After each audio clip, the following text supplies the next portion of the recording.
அனைவருக்கும் இனிய காலை வணக்கம்.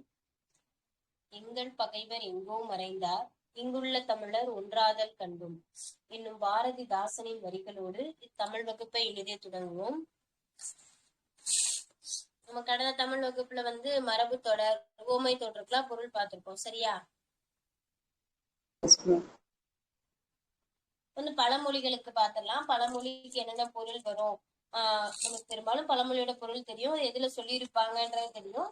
இப்போ ஒரு சில பழமொழியை நிறைவு செய்ய சொல்லி கேட்கலாம், இல்ல பொருளா கேட்கலாம். இப்ப நடந்த குரூப் 4ல நம்ம கிட்டத்தட்ட ஒரு 3 கேள்விகள் பழமொழியை கொடுத்து, ஏன்னா அது பகுதி ஆழ மட்டும் நடந்ததுனால 3 கேள்விகள் வந்துருச்சு. 3 கேள்வி பழமொழியே கொடுத்து அது என்ன பொருள்ல கொடுத்துருக்காங்க அப்படின்ற மாதிரி கேட்டிருந்தாங்க. ஸோ இந்த பழமொழியை பொருள் அறிஞ்சுக்கிறது ரொம்ப முக்கியமானதான். நம்ம ஸ்கூல் புக்ல இருக்கிறது, அப்புறம் வெளியே அவுட் ஆஃப் மெட்டீரியல் என்னெல்லாம் இருக்கோ அது ரெண்டையுமே நீங்க சேர்த்து பார்த்துலாம். சரிங்களா?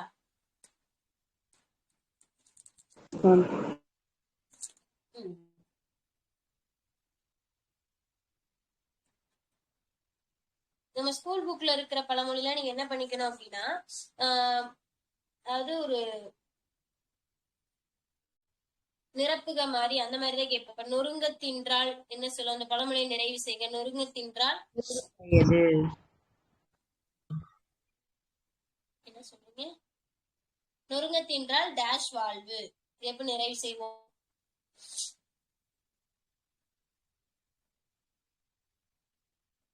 சுருங்க வாழ்வாங்க.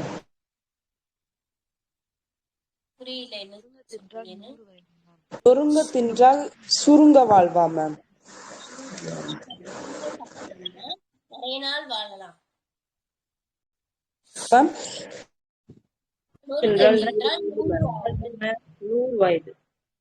நொறுங்க நல்லா அதாவது சாப்பிடுற சாப்பாடு நல்லா நொறுங்க, நீங்க நொறுக்கு தீனி அது நினைச்சிடக்கூடாது. நொறுங்க தின்றா நீங்க எதை குறிக்கிறாங்கன்னா நல்லா நல்லா அரைச்சு நல்லா பொறுமையா மென்னு சாப்பிடுவோம்ல, அந்த மாதிரி நம்ம சாப்பிட்டோம் அப்படின்னா நமக்கு 100 வயது வரைக்கும் வாழலாம். நல்லா மென்னு சாப்பிடணும்னு சொல்லுவாங்கல்ல, அதுக்கான பழமொழியை அதை கொடுத்துருக்காங்க. சரிங்களா? இந்த மாதிரி பழமொழியை பெரும்பாலும் நிறைவு செய்யற மாதிரி இருக்கிற அதை மாதிரி சூஸ் பண்ணி வச்சுக்கோங்க. சரிங்களா? ஏன்னா ஒண்ணு பொருள் குறுகவா கேட்கலாம். நம்ம நிறைய பழமொழி சுலமாவே பொருள் குறுக போட்டுருவோம். அடுத்து என்ன கேட்கலாங்கன்னா இந்த மாதிரி நிறைவு செய்ய சொல்லிதான் கேட்பாங்க. அந்த இதுல இப்ப இந்த பழமொழி கூட ஈஸியா போட்டுடலாம். இன்னும் 2 பழமொழிகள்லாம் இருக்கும். நம்ம கலோக்கியெல்லாம் வேற சொல்லுவோம், ஆனா அந்த இடத்துல பழமொழியா வேற பொருள் பயன்படுத்தி இருந்திருப்பாங்க. சோ அதனால என்ன வரும் அப்படின்றத பார்த்து வச்சுக்கோங்க. பழமொழி புத்தகத்துல எங்கெங்கெல்லாம் இருக்குன்னு சொல்லுங்க பாப்போம். Old book ma'am, 10th old book ma'am, 6th இருந்து 8th வரைக்கும் பழைய புத்தகத்துல பின்னாடி ஃபுல்லா 3 பழமொழியா கொடுத்து வந்திருப்பாங்களா?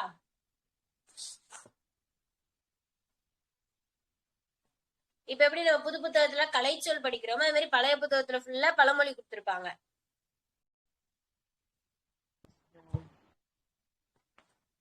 சரியா?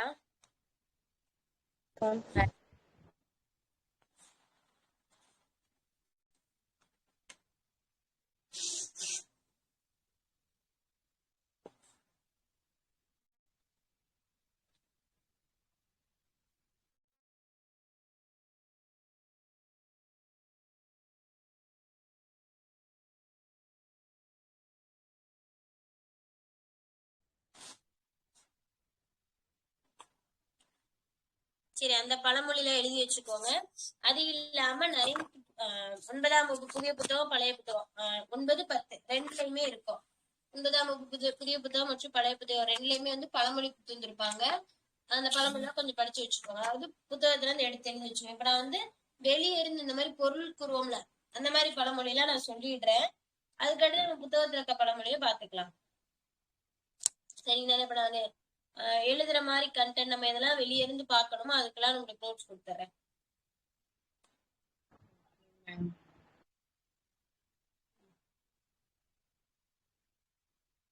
அன்னைக்கு 2 ஹோம்ஒர்க் கொடுத்தேன், யாரெல்லாம் போட்டீங்க?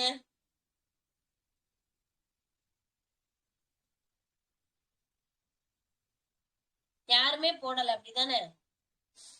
சுலபமா நான் கொடுத்ததை கொண்டு போய் நீங்க கூகுள்ல சர்ச் பண்ணியிருந்தீங்களாலே விடை வரப்போகுது. அந்த ஹோம்ஒர்க்கு கூட போடாட்டினா அப்புறம் எப்படி? யாருமே போட மாட்டீங்க, நான் ஹோம்ஒர்க்கே கொடுக்கறது இல்ல. அப்ப இனிமே நான் கொடுக்க மாட்டேன். சரிங்களா?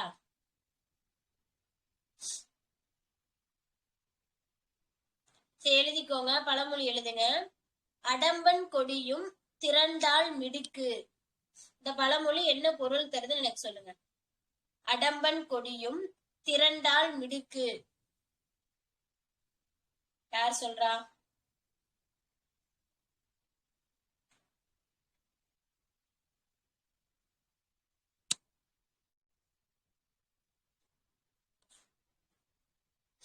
நான் பேசுற கேக்குதா இல்லையா? கேக்குதுங்க மேம். அப்புறம் என்ன பதில் சொல்லுங்க. கேக்குது மேம். வலிமை இல்லாதவர் நிறைய பேர் சேர்ந்தா ஒற்றுமை அந்த மாதிரியா மேம்?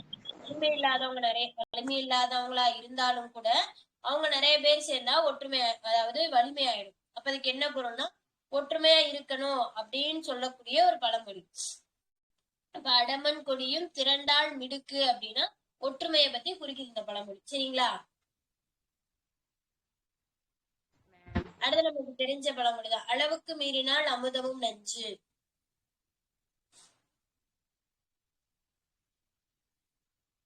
ஹேமாக்கா சொல்லுங்க, இந்த பழமொழி பொருள் என்ன? அளவுக்கு மிஞ்சினால் அமிர்தமும் நஞ்சு.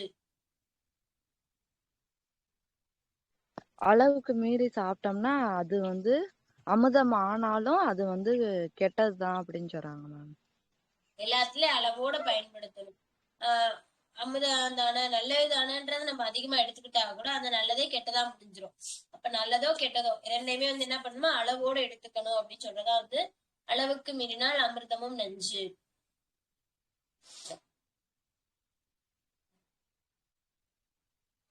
அச்சாணி இல்லாத தேர் முச்சானும் ஓடாது. பழமொழி எழுதிக்கோங்க. எழுதிட்டு எனக்கு பொருள் சொல்லுங்க. அச்சாணி இல்லாத தேர் முச்சானும் ஓடாது.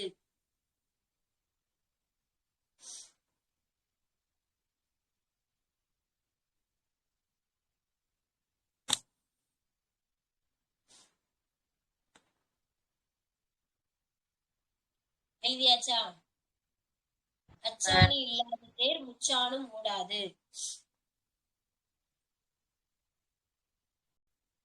ஒரு தேருக்கு எது முக்கியம்? முச்சானும் ஓடாதா மேம்? முச்சானும் ஒரு ஜான் 2 ஜான் சொல்லுவோம்ல, அதே முச்சான் 3 ஜான் ஓடாதுன்ற மாதிரி முச்சானும் ஓடாது.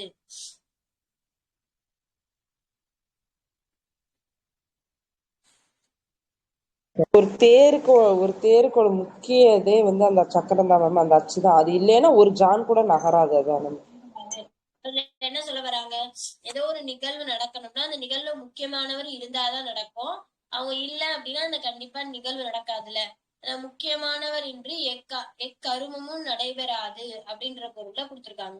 தேர் ஓடணும்னா தேருக்கு முக்கியமானது அச்சாணி தான். அது இல்லைன்னா தேர் கொஞ்சம் கூட நகராது. அத மாதிரி ஒரு நிகழ்வு நடக்கணும்னா அந்த நிகழ்வுக்கு முக்கியமானவும் இருக்கணும். அவங்க இல்ல அப்படின்னா அந்த நிகழ்வு நடக்காது அப்படின்னு சொல்றாங்க. அடுத்து சொல்லுங்க. அடிநாக்கில் நஞ்சும் நுனி நாக்கில் அமிர்தமும். அடிநாக்கில் நஞ்சும் நுனி நாக்கில் அமிர்தமும்.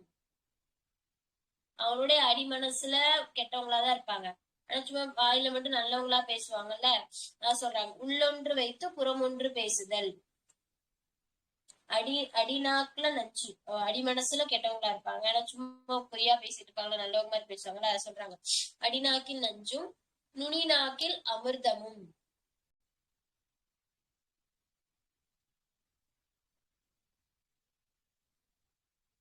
உள்ளொன்று வைத்து புறமொன்று பேசுதல்.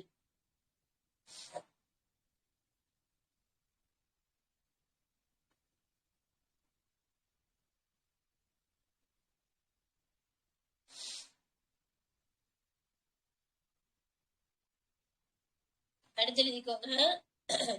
அரை காசுக்கு அளித்த கற்பு 1000 பொன் கொடுத்தாலும் வராது.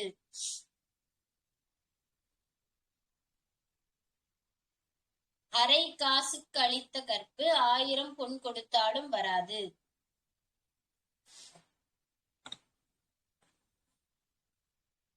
இதுல எதை சொல்றாங்கன்னா கற்பின் பெருமை.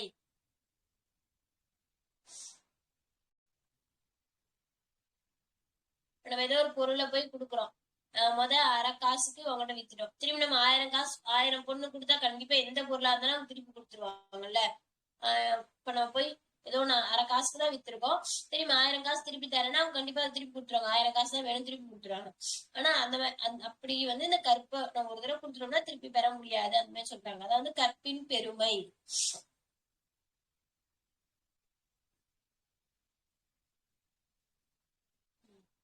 இந்த பழமொழியை நிறைவு செய்ய ட்ரை பண்ணுங்க. ஆலை இல்லா ஊருக்கு டேஷ் சர்க்கரை. ஆலை ஆலை சர்க்கரை ஆலை, அந்த ஆலை சரிங்களா. ஆலை இல்லா ஊருக்கு டேஷ் சர்க்கரை. இலுப்பை பூவாங்க. அவ்வளவுதாங்க, இலுப்பை பூ சர்க்கரை.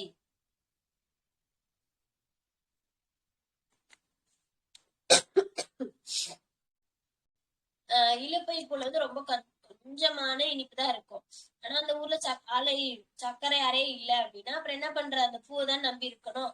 அப்ப ஆலை இல்லா ஊருக்கு இலுப்பை பூ தான் சர்க்கரை. உங்க இடத்துல கொடுத்து கேட்கலாம், இலுப்பை பூவா இல்ல வேற ஏதோ எருக்கலை பூவா, இந்த கரடி எல்லாம் சாப்பிடும்ல அந்த பூ, இலுப்பை பூ தான் கரடி சாப்பிடும்.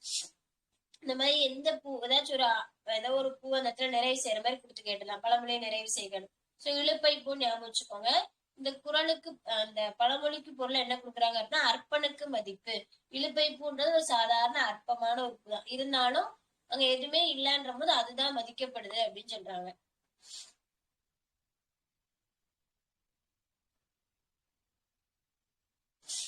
இது நான் அந்த வரி சொல்றேன், இது யாரோட இதுன்னு கொஞ்சம் சொல்லுங்க. ஆல அமுக்கினாலும் நாளி முகவாது. இந்த வரி யாருடையது?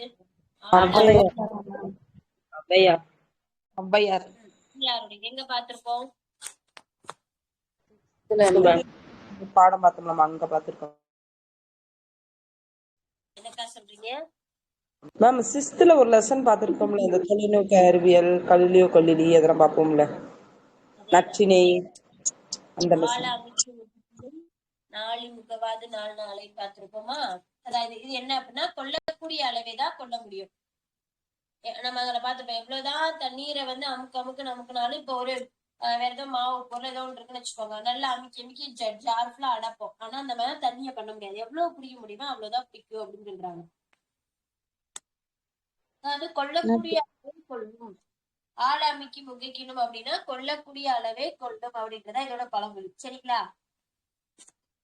அடுத்து இளமையில் கல்வி சிலையில் எழுத்து. பழமொழி முதல்ல எழுதிக்கோங்க. இளமையில் கல்வி சிலையில் எழுத்து.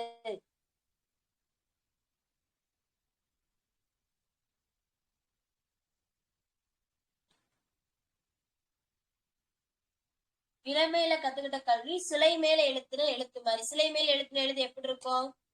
அழியாமல் நிலைத்து நிற்கும்.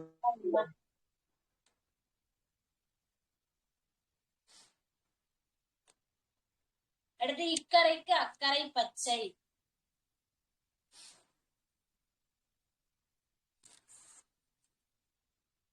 இக்கரைக்கு அக்கறை பச்சை.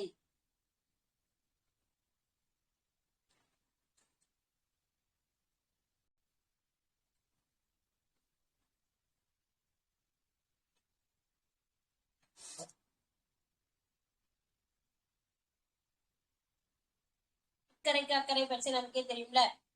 இங்க இருந்து அது நல்லா இருக்கணும், அங்க இருந்தா இது நல்லா இருக்கணும், அப்ப நமக்கு ஒரு திருப்தியற்ற மனம் நிலவிட்டே இருக்கு அப்படின்னு சொல்றாங்க. உயர உயர பறந்தாலும் ஊர்க்குருவி பருந்தாகுமா? உயர உயர பறந்தாலும் ஊர்க்குருவி பருந்தாகுமா? தகுதிக்கு மேலே எண்ணக்கூடாது. இந்த பொருள் தகுதிக்கு மேலே எண்ணக்கூடாது. புரியல மேம்.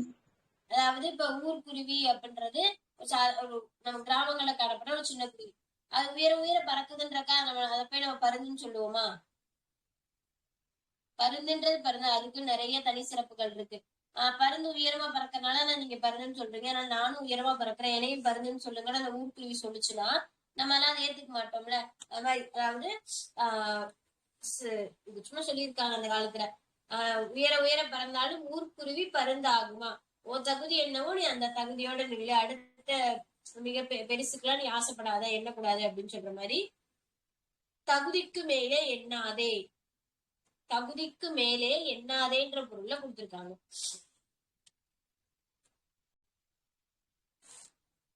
அப்படிலாம் இல்ல, நம்ம எதை நினைச்சாலும் அதுக்காக முயற்சி செஞ்சோம்னா கண்டிப்பா நமக்கு கிடைக்கும், வெற்றி பெறலாம். இது பழமொழியா அந்த காலத்துல பயன்படுத்தியிருக்காங்க.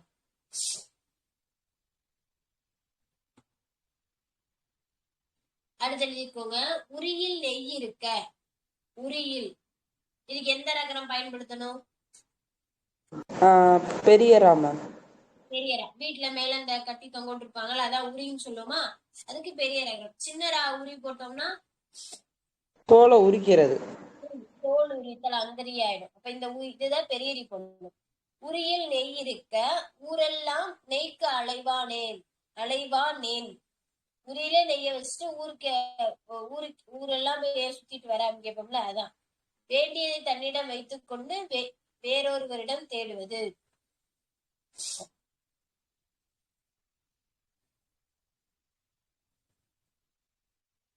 திரும்ப ஒரு தடவை சொல்லுங்க மேம். வேண்டியதை தன்னிடம் வைத்துக் கொண்டு ஏனையோரிடம் தேடுதல், ஏனையோரிடம் தேடுதல்.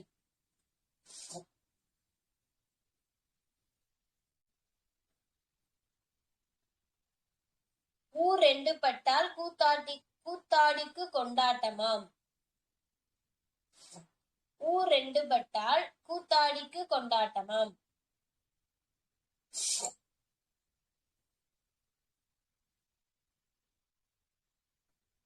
பொருள் எழுதிக்கோங்க, பிறர் குழப்பத்தில் மகிழ்வடைதல். பிறர் குழப்பத்தில் மகிழ்வடைதல்.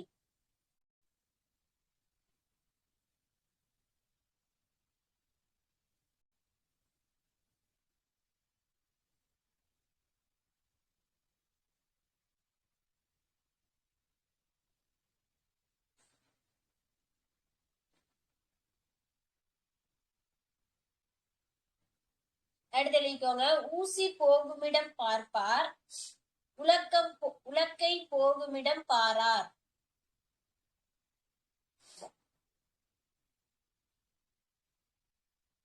ஊசி போகுமிடம் பார்ப்பார் உலக்கை போகுமிடம் பாரார்.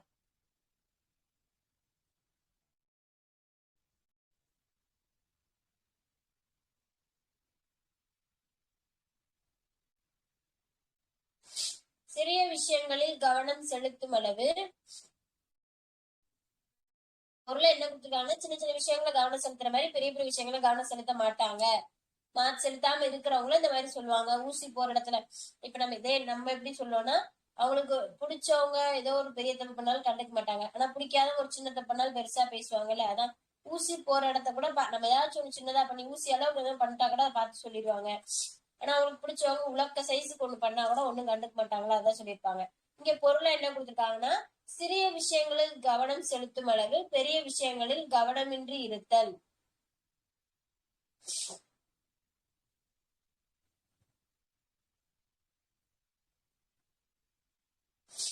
அடுத்து எடுப்பது பிச்சை ஏறுவது பல்லக்கு. எடுப்பது பிச்சை ஏறுவது பல்லக்கு. பொருள் வீண் பெருமை.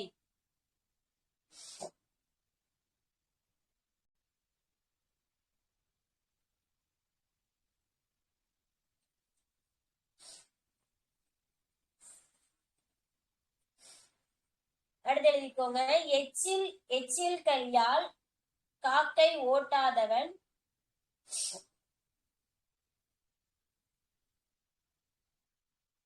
எச்சில் கையால் காக்கை ஓட்டாதவன் பிச்சை எடுப்பானா.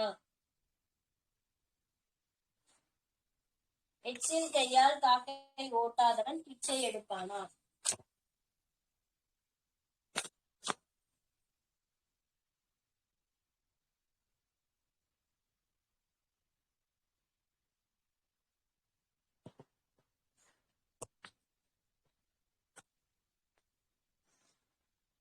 அடுத்து எழுதிக்கோங்க, எய்தவன் இருக்க அம்பை நோவானேன். எய்தவன் இருக்க அம்பை நோவானேன்.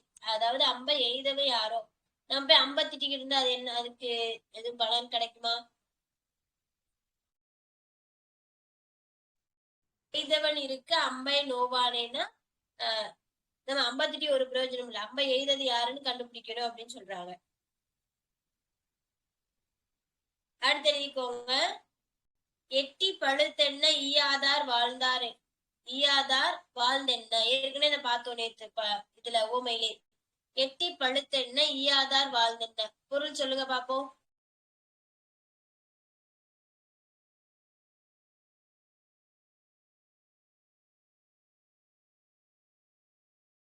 எட்டி படுத்தன்னு தெரியல மேம். இந்த குடுக்காதவங்க வாழ்ந்தா என்னன்னு தெரியும். நேத்து பழமொழி அந்த ஓமை தொடர்ல எட்டி எட்டி பழுத்ததுக்கெல்லாம் பார்த்துப்ப என்ன எழுதிருக்கீங்கன்னு பாருங்க. பயனற்ற செயல் மேம். எட்டி பழுத்தா கூட எட்டிக்காய் பழுத்தாலும் அதை சாப்பிட முடியாது. அப்ப அது பழுத்தா என்ன பழுக்காட்டி என்ன சொல்ற மாதிரிதான். அப்ப எட்டி பழுத்தென்ன ஈயாதார் வாழ்ந்தென்ன. ஈயாதாரம் என்னது? ஒரு ஈகை தரமாட்டாங்க. சுயநலமா இருக்கிறவங்க நல்லா வசதியா இருந்தா என்ன பிரயோஜனம்? யாருக்கும் கொடுக்க போறது இல்ல. அது மாதிரி எட்டிக்காய் பழுத்து என்ன பிரயோஜனம்? அந்த காய் யாராலையும் சாப்பிடவும் முடியாது. அப்ப ரெண்டுமே என்னது? ஒரு பயனற்ற செயல். ஈகையோட அவசியத்தை சொல்றாங்க. அப்ப யாரு நல்லா வாழணும்னா நல்ல ஈகை மனப்பான்மை உள்ளவங்க, எல்லாத்துக்கும் கொடுத்து உதவணும்னு நினைக்கிறவங்க நல்லா வாழ்ந்தாதான் இல்லாதவங்க கஷ்டப்படுறவங்களுக்கு எல்லாம் கொடுத்து உதவுவாங்க. அந்த எண்ணம் இல்லாதவங்க நல்லா வாழ்ந்தாங்கன்னா என்ன பிரயோஜனம்? அவங்க மட்டும்தான் வச்சுக்குவாங்கன்னு சொல்ற மாதிரி சொல்லியிருக்காங்க.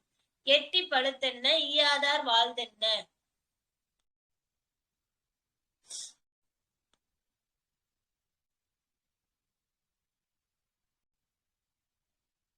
அடுத்து எழுதிக்கோங்க. ஏழை அழுத கண்ணீர். ஏழை அழுத கண்ணீர் கூறிய வாளை ஒக்கும். ஏழை அழுத கண்ணீர் கூறிய வாளை ஒக்கும். ஏழ்மை கண்ணீரின் வலிமை. இந்த ஏழ்மையானவங்களோட கண்ணீரோட வலிமையே இந்த இதுல சொல்லியிருக்காங்க. ஏழை அழுத கண்ணீர் கூறிய வாளை ஒக்கும்.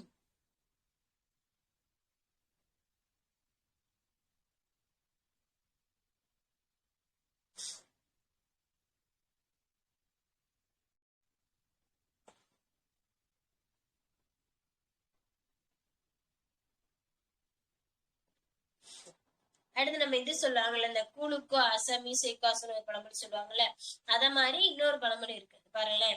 5 பணத்திற்கு குதிரையும் வேண்டும், 6 கடக்க பாயவும் வேண்டும். இதுவும் வேணும் அது வேணும், ரெண்டே விட்டு கொடுக்க மாட்டேன்னு நிப்பாங்கல்ல, அது அவங்களுக்காக சொல்ற பழமொழி. 5 பணத்திற்கு 5 ரூபாய்க்கு சொல்றாங்க. 5 பணத்திற்கு குதிரையும் வேண்டும், 6 கடக்கிறதுக்காக அந்த பாய் மரம் எல்லாம் வாங்குவோம்ல, அந்த பாயவும் வேண்டும் அப்படின்னு சொல்றது ஒரு பேராசைன்னு சொல்றாங்க. 5 பணத்திற்கு குதிரையும் வேண்டும், 6 கடக்க பாயமும் வேண்டும்.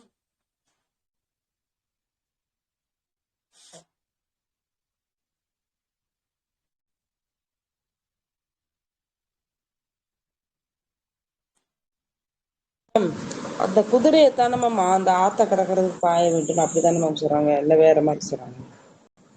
புரியலக்கா. 6 இல்ல மேம், 5 பணத்திற்கு குதிரையும் வேணும், அது ஆத்து கடக்கிற மாதிரி பாயவும் வேணும் அப்படிதானே மேம் சொல்லுவாங்க? ஓ அப்படி சொல்றாங்களாக்கா? அந்த குதிரை ஆத்த அப்பனா ஒரே பொருள் தானக்கா. அவ்வளவு ஸ்ட்ராங்கான குதிரை எனக்கு வேணும் அப்படி சொல்றாங்களா? அந்த காசுக்கு கொஞ்சம் காசுக்கு எனக்கு ஸ்ட்ராங்கா வேணும். இல்லக்கா, இப்ப ஒரு குதிரை வாங்குறாங்க, அந்த குதிரை நல்லா ஓடணும் தானே எதிர்பார்ப்பாங்க. அது பேராசை கிடையாதுல்ல. ஆத்தையும் குதிரை ஒரு பாஞ்சிச்சுன்னா எப்படிக்கா ஆத்த கிடக்க முடியும்? அவங்க பாயவும் பாயாவும்னு கொடுத்திருக்காங்க. இந்த பரிசல் பாயம் எல்லாம் சொல்லுவோம்ல, அந்த சின்ன படகு சைஸுக்கு இல்லாம சின்ன தெப்பம் தோணி எல்லாம் சொல்லுவோம்ல,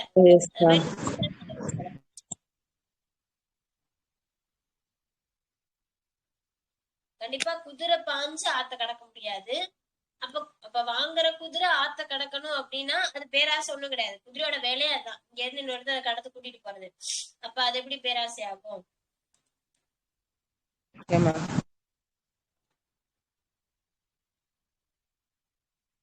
ஓகேவாக்கா? கடுகு சிறுத்தாலும் காரம் குறையாது.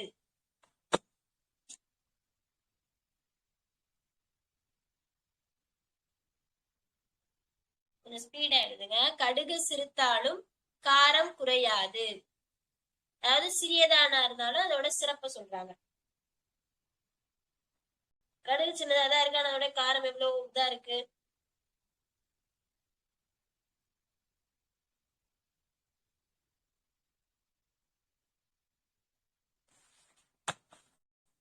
அடுத்தது ஐயர் வருமட்டில் அமாவாசை காத்திருக்குமா. ஐயர் வருமட்டில் அமாவாசை காத்திருக்குமா. ஐயர் வர வரைக்கும் அமாவாசை காத்திருக்குமான்னு கேட்போல, அதான் சொல்றாங்க. ஐயர் வருமட்டில் அமாவாசை காத்திருக்குமா.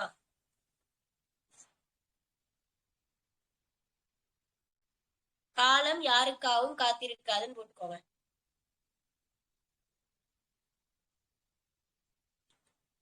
கந்தையானாலும் கசக்கி கட்டு. நம்ம அந்த தூய்மையா இருப்போம்ல, அதுக்காக சொல்றோம். கந்தையானாலும் கசக்கி கட்டு.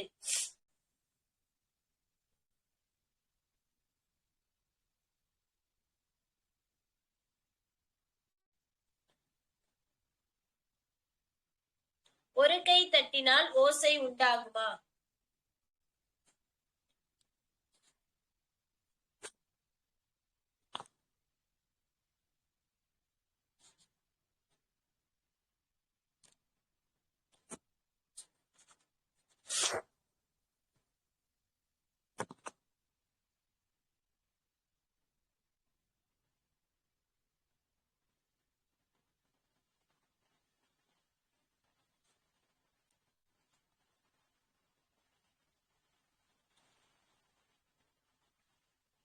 இது வரைக்கும் எத்தனை எழுதியிருக்கீங்க? கம்மியா தான் பார்த்திருக்கோம்னு நினைக்கிறேன். கரெக்டா? 24 எழுதியிருக்கோம் மேம். சரி.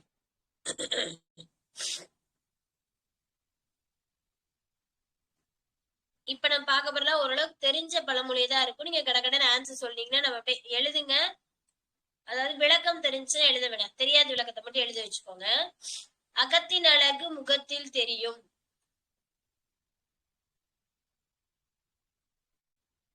அழகு வெளியே தெரியுங்க மேம். நம்ம என்ன நினைக்கிறோம், நம்ம மனசு நல்லா இருக்கா என்னன்ற முகமே காட்டி கொடுத்துரும் அப்படின்னு சொல்றோம். நம்ம சோகமா இருக்கோமா மகிழ்ச்சியா இருக்கோமான்றத முகமே காட்டி கொடுத்துரும்னு அதான் சொல்லியிருக்காங்க. அகத்தின் அழகு முகத்தில் தெரியும். அடுத்து அழுத பிள்ளைதான் பால் குடிக்கும். அழுத பிள்ளைதான் பால் குடிக்கும். பசிக்குதுன்னு நம்ம அழுதாதான் அது தெரிஞ்சு பாலை கொடுப்பாங்க. நம்ம பாட்டுக்கு பசிக்குதுன்னு உட்காந்துட்டே இருந்தோம்னா நமக்கு பால் கிடைக்குமா? கிடைக்காது. அப்ப நமக்கு ஏதோ ஒண்ணு வேணும் அப்படின்னா அதுக்காக நம்ம முயற்சி செய்யணும். முயற்சி செஞ்சாதான் நமக்கு கிடைக்கும்னு சொல்லுவாங்க. அப்ப முயற்சி செய்தவனுக்கே பலன் கிடைக்கும். அழுகிறது அங்க ஒரு முயற்சி தானே. முயற்சி செஞ்சவங்களுக்கு தான் பலன் கிடைக்கும் அப்படின்ற பொருளை இதை கொடுத்திருக்காங்க. அடுத்து ஆத்திரக்காரனுக்கு புத்தி மட்டு. கோபத்துல அவங்க பாட்டுக்கு ஏதாச்சும் செஞ்சிருப்பாங்கல்ல, அதான் சொல்லிருக்காங்க. கோபம் சிந்திக்கும் திறனை அழித்து விடும் அப்படின்ற பொருள்ல வந்திருக்கும். ஆத்திரக்காரனுக்கு புத்தி மட்டு.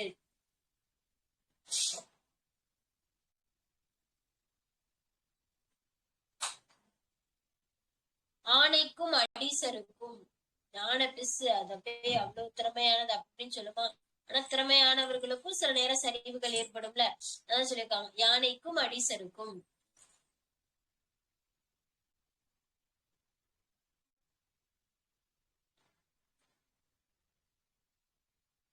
ஆழம் அறியாமல் காலை விடாதே. ஆழம் அறியாமல் காலை விடாதே. இந்த விஷயத்த நம்ம செய்யும் போது அது நமக்கு செட் ஆகும், நம்மளால செய்ய முடியுமா, அதுல எவ்வளவு தூரம் இருக்கு, நம்ம எவ்வளவு சிறப்பா செய்யணும் எல்லாமே தெரிஞ்சுட்டு அந்த விஷயத்துல இறங்கணும். நம்ம பாட்டுக்கு ஆழம் தெரியாம இறங்கிட்டு ரொம்ப ஆழமாச்சுன்னா நமக்கு சரியா நீச்சலும் தெரியலன்னா அந்த நீர் வெளியேற முடியாது. அதான் சொல்றாங்க. ஆழம் அறியாமல் காலை விடாதே.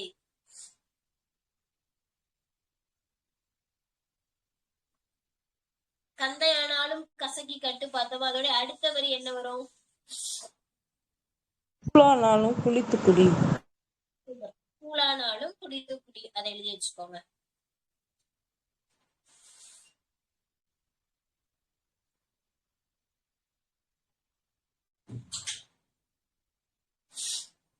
கூடி வாழ்ந்தால் கோடி நன்மை.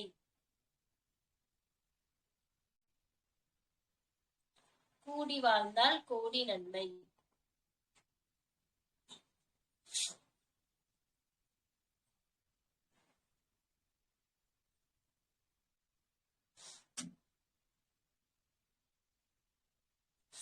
பழக பழக பாலும் புளிக்கும். பழக பழக பாலும் புளிக்கும். பழக பழக பாலும் புளிக்கும்.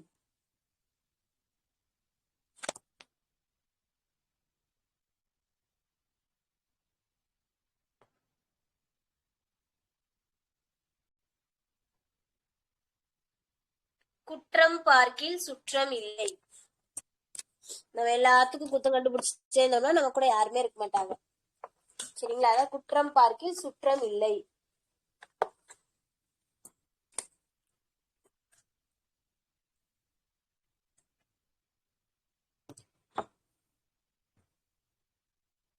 ஒரு பானை சோற்றுக்கு ஒரு சோறு பதம். ஒரு பானை சோற்றுக்கு ஒரு சோறு பதம்.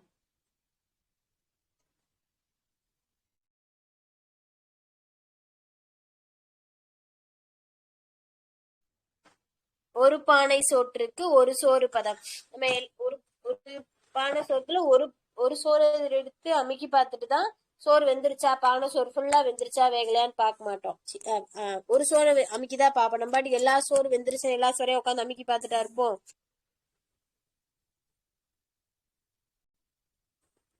அப்ப ஒருவருடைய ஒரு ஒரு குழு இருக்கு அப்படின்னா அதுல ஒருவர் எப்படி இருக்காங்களோ அவங்கள மாதிரிதான் எல்லாரும் இருப்பாங்க. அங்க இருக்கிறவங்க எல்லாம் பெரும்பாலும் ஒரே மாதிரிதான் இருப்பாங்க அப்படின்ற கருத்து இருக்கும்ல, அதை சொல்லியிருப்பாங்க.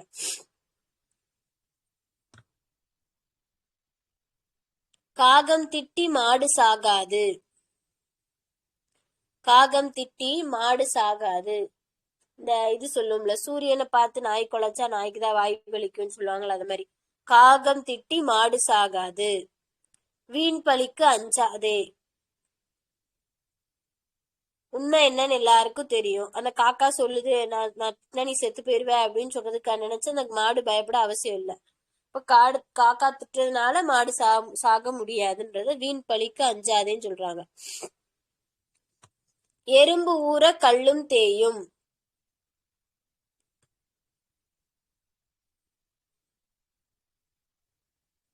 எறும்பு ஊற கல்லும் தேயும்.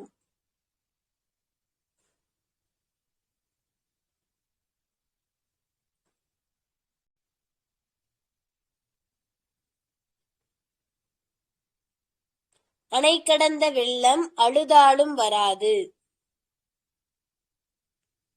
அணை கடந்த வெள்ளம் அழுதாலும் வராது.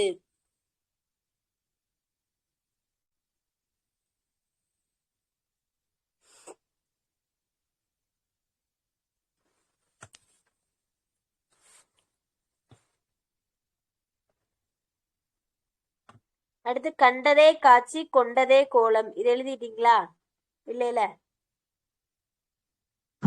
என்ன நடந்துச்சுன்னு ஆராயாம அவங்க என்னத்தை பார்த்தாங்களோ அதே உண்மைன்னு பேசுவாங்களா?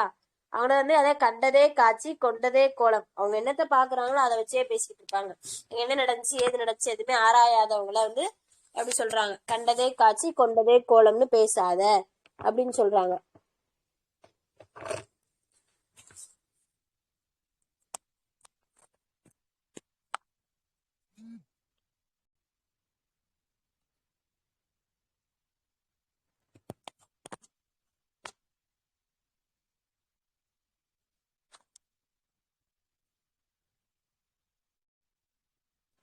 அது எழுதியாச்சா? கண்டதே காட்சி கொண்டதே கோலம். அடுத்து எழுதிக்கோங்க.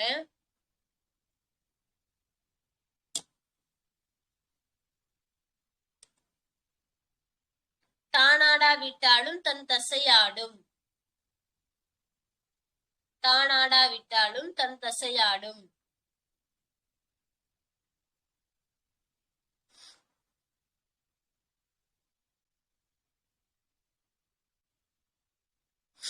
தானாஸ் ஆடாவிட்டாலும் தன் தசையாடும். ஆக்க பொறுத்தவன் ஆற பொறுக்க வேண்டும். சமைக்க வர வரைக்கும் பொறுத்துட்டு நான் ஆற பொறுக்க மாட்டேன், எனக்கு உடனே சாப்பிடும் கத்துறோம்னா யாருக்கு பிரச்சனை? அவனுக்குதான் வாய் சுற்றும் கை சுற்றும்.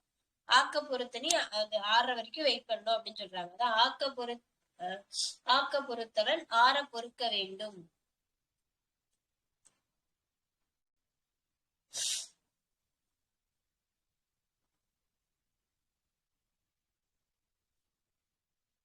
அடுத்து எழுதிக்கோங்க. வல்லவனுக்கு வல்லவன் வையகத்தில் உண்டு. வல்லவனுக்கு வல்லவன் இவனை விட இவன் வல்லவன் சொல்லுவோம்ல, அது மாதிரி இவன் தான் சிறந்தவன், நான் மட்டும் தான் சிறந்தவன்ற தலைகணம் இருக்கக்கூடாது. வல்லவனுக்கு வல்லவன், சிறந்தவனுக்கு அவனோட சிறந்தவன் இன்னொருத்தவன் இந்த உலகத்துல கண்டிப்பா இருக்கதா செய்வாங்க அப்படின்னு சொல்றாங்க. அதான் வல்லவனுக்கு வல்லவன் வையகத்தில் உண்டு.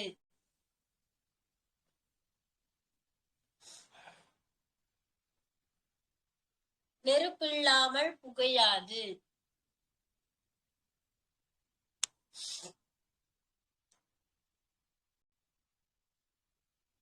நெருப்பில்லாமல் புகையாது.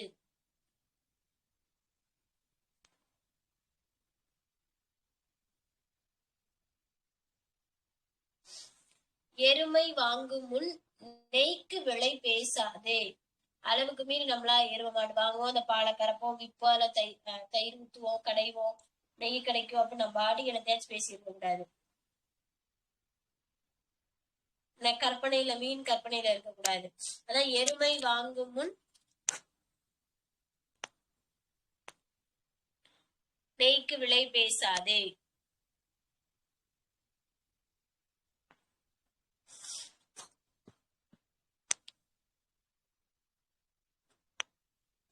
எருமை வாங்கும் முன் நெய்க்கு விலை பேசாதே.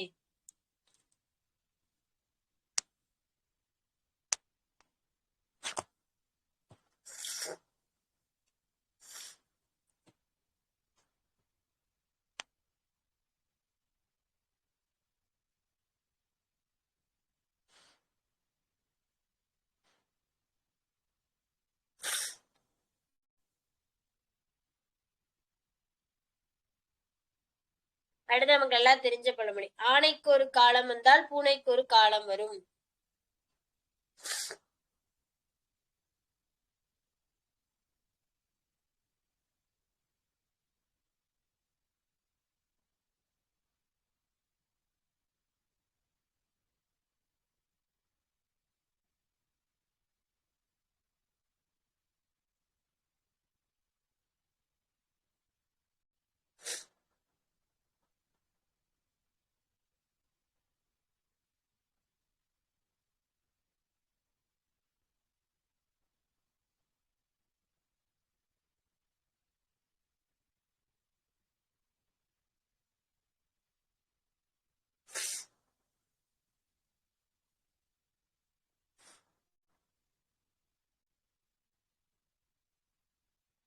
அடுத்து எழுதிக்கோங்க. உருட்டும் புரட்டும் சிரட்டையும் கையும். இது ஒரு பழமொழிதான். உருட்டும் புரட்டும் சிரட்டையும் கையும்.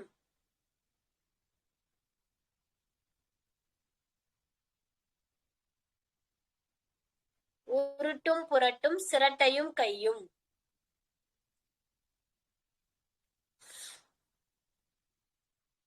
என்ன சொல்றாங்கன்னா, பொய் பேசுவாங்கல்ல, இப்பெல்லாம் உருட்டுன்னு சொல்றோம்ல, அதான் அப்பயே பழமொழியிலே பயன்படுத்தி இருக்காங்க. உருட்டும் புரட்டும் சிரட்டையும் கையும்னா, அதை எப்ப பார்த்தாலும் உருட்டுறது, புரட்டி புரட்டி பேசுறது, அதெல்லாம் அவன் கையில, அதுதான் அவன் கையா இருக்கும், இதே வேலையதான் பாப்பேன்னு சொல்றாங்கல்ல, அத சொல்றாங்க. எப்ப பார்த்தாலும் போய் பேசுறவன இப்படி சொல்றாங்க. உருட்டும் புரட்டும் சிரட்டையும் கையுமா சுத்துறவன் அவன் அப்படின்னு சொல்றாங்கல்ல, அந்த மாதிரி.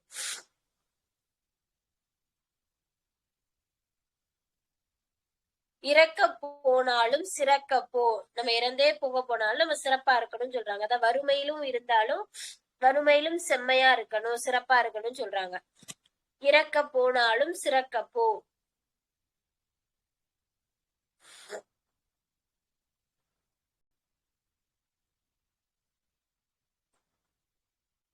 இறக்க போனாலும் சிறக்க போ அப்படின்னா வறுமையிலும் செம்மை. பாத்திரம் அறிந்து பிச்சை எடு. சரி, பிச்சை எடு இல்ல, பிச்சை இடு. பாத்திரம் அறிந்து பிச்சை இடு. அதாவது உண்மையிலே அவங்க வருத்தப்படுறவங்க, வறுமையில இருக்கவங்க தானா, ஏழ்மையானவங்க தானான்றத அறிஞ்சு நம்ம பிச்சை இடணுமா.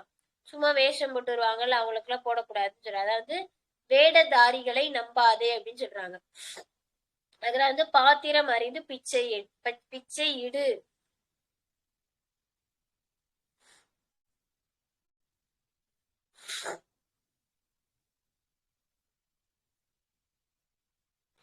எரிகிற வீட்டில் பிடுங்கினது லாபம். எரிகிற வீட்டில் பிடுங்கினது லாபம். இப்ப வீடு எரியுது அப்படின்னா அதுல முடிஞ்சாலும் என் வீட்டுலாம் தூக்கிட்டு வந்துருவாங்கல்ல, அப்ப அது அவங்களுக்கு எல்லாம் லாபம் தானே, அந்த மாதிரி சொல்றாங்க. ஒண்ணு வீடு எரிஞ்சிட்டுச்சுன்னா போய் அந்த அதை அணைச்சு அதை காப்பாத்தணும். அதை பண்ணாம இருக்கு அவங்களுக்கு தேவையான தூக்கிட்டு ஓடி வந்துட்டாங்கன்னா அது ஒரு அபகரித்தல் செயல் தானே, அதான் சொல்றாங்க அபகரித்தல்.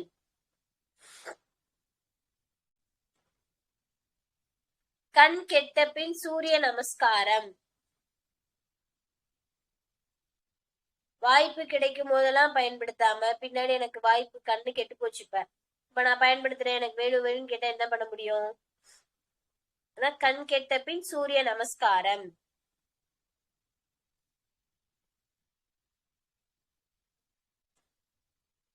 அடுத்து பதறாத காரியம் சிதறாது. நிதானத்தோடு இருக்கிறது. பதறாத காரியம் சிதறாது.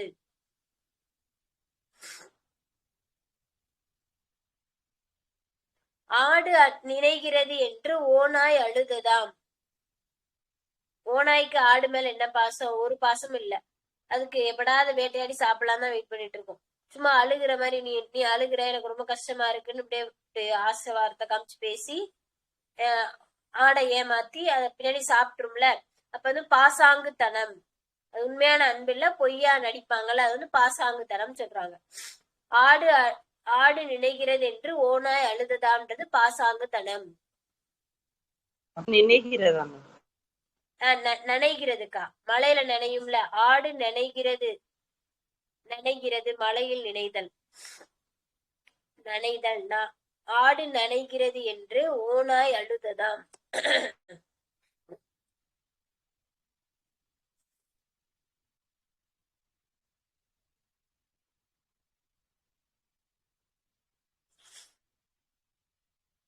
ஆள் பழுத்தால் அங்கே அரசு பழுத்தால் இங்கே. இது என்ன பழமொழி? பொருள் சொல்லுங்க பாப்போம். ஆள் பழுத்தால் அங்கே அரசு பழுத்தால் இங்கே.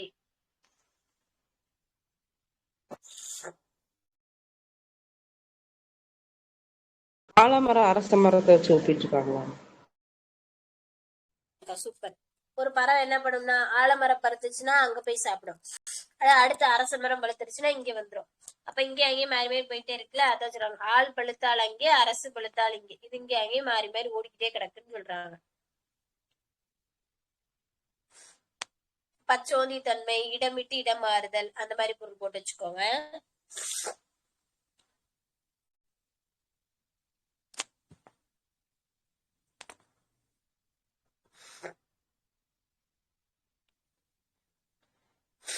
அடுத்து எழுதிக்கோங்க. அரண்டவன் கண்ணுக்கு இருண்டதெல்லாம் பேய். நம்ம பயந்து போயிருந்தோம்னா நமக்கு வெறும் இருட்டு கூட பயமா தானே இருக்கும். அதான் சொல்றாங்க அரண்டவன் கண்ணுக்கு இருண்டதெல்லாம் பேய்.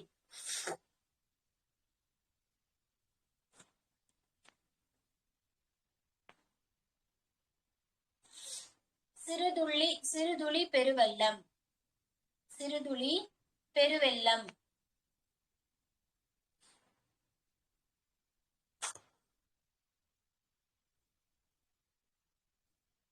சிறுதுளி பெருவெள்ளம். பழுத்த ஓலையை பார்த்து குருத்தோலை சிரித்ததாம். இதுக்கு பொருள் சொல்லுங்க பாப்போம். பழுத்த ஓலையை பார்த்து குருத்தோலை சிரித்ததாம். தானும் ஒரு நாள் வயசாகவும் தெரியாம அந்த சின்ன ஓலை பார்த்து சிரிச்சிருக்காதானே. அவ்வளவுதான்க்கா. அதாவது முதுமைன்றது எல்லாருக்கும் பொதுவானதான், எல்லாருக்கும் வரக்கூடியதான். அந்த குருத்தோலைன்றது என்ன? அந்த பனைமரத்தோட அந்த இளமையான ஓலை. அது என்ன பண்ணா வயசான ஓலையை பார்த்து நீ வயசாயிட்டு அவ்வளவுதான் சாப்பிட்ற அப்படி சிரிக்கும் போல. அப்ப அதான் என்ன சொல்றாங்க, முதுமைன்றது எல்லாத்துக்கும் வரக்கூடியதான், முதுமை நிலையானதுல எல்லாருக்கும் பொதுவானது, அந்த மாதிரி போட்டுக்கோங்க. பழுத்த ஓலையை பார்த்து குருத்தோலை சிரித்ததாம்ன்றது முதுமையை தவிர்க்க முடியாது அப்படின்ற பொருள்ல எழுதிக்கோங்க. முதுமை தவிர்க்க முடியாதது.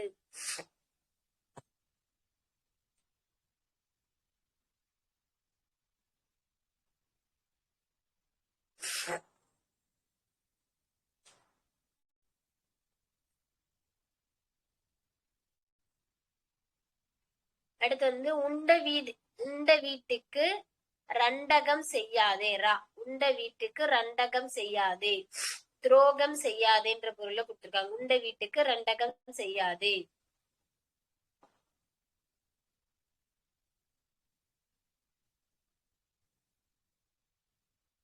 ஆடிக்கு ஒரு முறை, அமாவாசைக்கு ஒரு முறை. எப்பயாச்சும் ஆடிக்கு ஒரு தடவை வருவா, அமாவாசைக்கு ஒரு தடவை வருவான்னு சொல்லுவாங்கல்ல, அதான் வந்து ஆடிக்கு ஒரு முறை, அமாவாசைக்கு ஒரு முறை.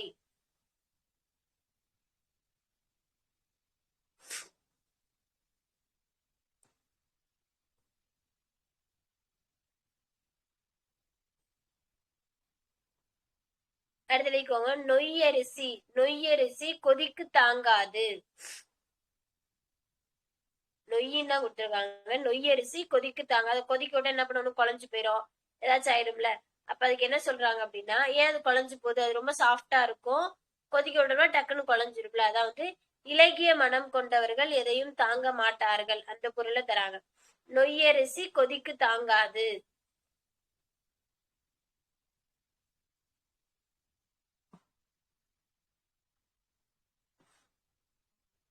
நிழலின் அருமை வெயிலில் தெரியும். நிழலின் அருமை வெயிலில் தெரியும்.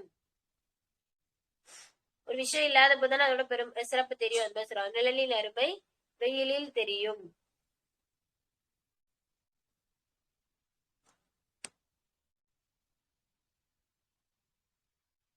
ஏழைக்கேத்த எள்ளுருண்டை.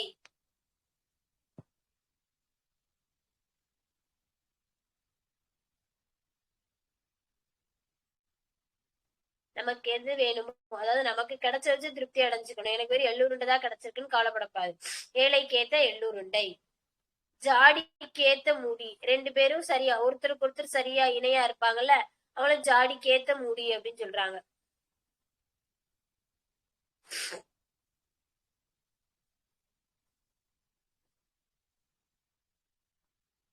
அடுத்து வந்து உழுகிற மாடு உள்ளூரில் விலை போகும். உழுகிற மாடுதான் விலை போகும். நல்லா உடும்பா, நல்லா இவ்வளவு தோட்டத்தை இவ்வளவு நேரத்துல விழுந்து முடிஞ்சிடும் அப்படிலாம் சொல்லுவாங்கல்ல. அப்படி வேலை செய்யற மாடுக்குதான் விலை போகும். சும்மாயே உட்கார்ந்து இருக்க மாடு, சோம்பேறி மாடுக்குலாம் விலை போகுமா, விலையே போகாது, அது வேஸ்டா கிடக்கும்ல, அது சொல்லிருக்காங்க. அதான் உழுகிற மாடு உள்ளூரில் விலை போக்கும், உழைப்பாளிக்கு மதிப்பு கிடைக்கும்ன்றது பொருள்.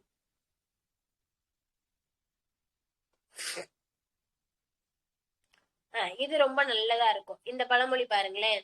அன்னம் இட்டவர் வீட்டில் கன்னம் இடலாமா. ரெண்டுமே ரெண்டு சுழியின் ரெண்டு சுழினா என்ன பொருள் சொல்லுங்க பாப்போம். புதுசா வந்திருப்பீங்க இல்ல, அவங்கள மேம் சோறு போட்டவங்க. ஹலோ மறுபடியும் சொல்லுங்க மேம். சொல்லுங்கக்கா. மேம் நான் பேசுறது கேக்குதா? இப்ப கேக்குதுக்கா, சொல்லுங்கக்கா. மேம் சாப்பாடு போட்டவங்க வீட்டுல திருடக்கூடாது, அதானே மேம்? அதேதான்க்கா. இல்ல இந்த கண்ணம்னு சொல்லியிருக்காங்கல்ல, காயின் நாயும். கண்ணம் அப்படின்னா களவுன்னு பொருள். சாப்பிட்டவங்க வீட்லயே திருடக்கூடாது அப்படின்றதா இந்த இதோட பொருள். நம்ம என்ன சொல்லுவோம்ல, கப்பலே கவுந்தாலும் கன்னத்துல கை வைக்காதன்னு. அந்த கண்ணம் வந்து நம்ம கண்ணம் உடல் உறுப்புல இருக்க கண்ணம் கிடையாது, இந்த கண்ணத்தை தான் சொல்லியிருப்பாங்க. கப்பலே கவுந்துருச்சுன்னா அது எவ்வளவு பெரிய இழப்பு தந்திருக்கும். அவங்களால பெரிய பொருளாதார ரீதியா நிறைய ரொம்ப டவுன் ஆயிருப்பாங்களா. அப்படிப்பட்ட சூழ்நிலை வந்தாலும் நீ திருட்டு தொழில கையில் எடுக்க கூடாது. கப்பலே கவுந்தாலும் கன்னத்துல அந்த திருடுதலை நீ பண்ணக்கூடாது, அந்த கண்ண தொழில நீ கை வைக்க கூடாது அப்படின்னு சொல்றதா வந்து கப்பலே கவுந்தாலும் கன்னத்துல கை வைக்காதுன்னு சொல்றது. அப்ப அந்த கண்ணம்ன்றதுக்கு பேர் என்னன்னா களவு அப்படின்றது பொருள். இங்க என்ன சொல்றாங்க, அன்னம் இட்டவர் வீட்டில் கன்னம் இடலாமான்னா சாப்பாடு போட்டவங்க வீட்டுல போய் திருடக்கூடாதுல்ல, அப்ப செய் நன்றி மறவாம இருக்கணும் அப்படின்னு சொல்றாங்க. அடுத்து வந்து வீட்டுக்கு வீடு வாசப்படி. எல்லா வீட்லயும் ஏதோ ஒரு பிரச்சனை இருந்துகிட்டு தானே இருக்கும், அதை சொல்றதா வந்து வீட்டுக்கு வீட்டு வாசப்படி.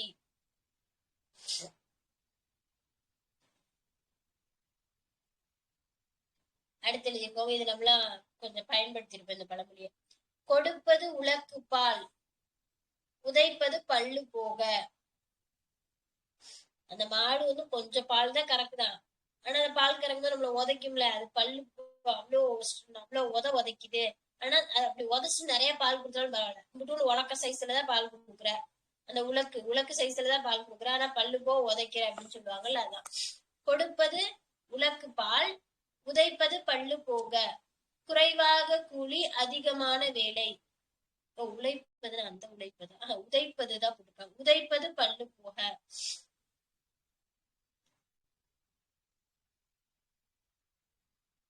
நம்ம அந்த மாட்டுக்கா நிறைய வேலை செஞ்சிருப்போம், ஆனா அந்த மாடு கொஞ்சம் பால் தானே தருது, அததான் இப்படி சொல்லியிருக்காங்க. இங்க வந்து ஏதோ நம்ம ஒரு கம்பெனிக்காக அவ்வளவு உழைச்சிட்டு இருப்போம், ஆனா அவங்க நமக்கு ஒழுங்காவே சம்பளம் தர மாட்டாங்களா, அதை சொல்றாங்க.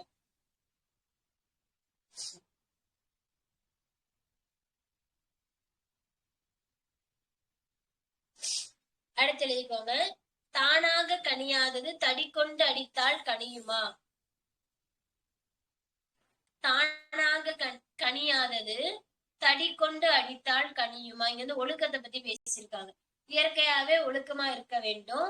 அப்படி ஒழுக்கம் வரல அப்படின்னா நம்ம குச்சி வச்சு அடிச்சா மட்டும் அடிச்சு சொல்லி கொடுத்தா மட்டும் நமக்கு ஒழுக்கம் வந்துருமா அப்படின்னு சொல்றாங்க. தானாக கனியாதது தடி கொண்டு அடித்தால் மட்டும் கனியுமா? அதாவது இயற்கையாவே ஒழுக்கம்ன்றது வரணும். நம்ம அடிச்சு அவனை ரொம்ப வற்புறுத்தி மட்டும் ஒழுக்கமா வச்சிருக்கணும். அப்படி வச்சிருந்தா என்ன பண்ணுவியா, நம்ம முன்னாடி அப்படி இருக்கான், அங்கிட்டு போயிட்டு அப்படி இருக்க மாட்டான்ல, அதை சொல்றாங்க.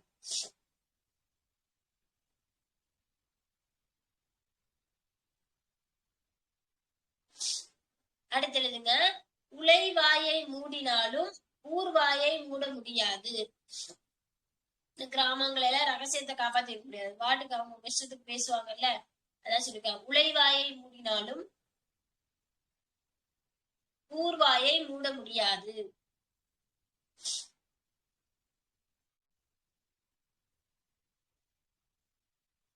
கை புண்ணுக்கு கண்ணாடி வேண்டுமா?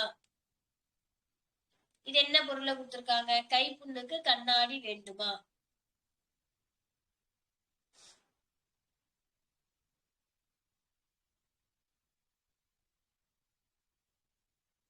அதாவது இப்ப முதுகுல ஏதோ ஒண்ணு புண்ணு இருக்கு, நம்ம பார்க்க முடியாத இடம், தலையில இருக்கு, அந்த மாதிரி என்ன பண்ணுவோம், கண்ணாடியை மேல வச்சு அங்க வச்சு இங்க வச்சு எப்படியோ ஒண்ணு பார்க்க ட்ரை பண்ணுவோம்.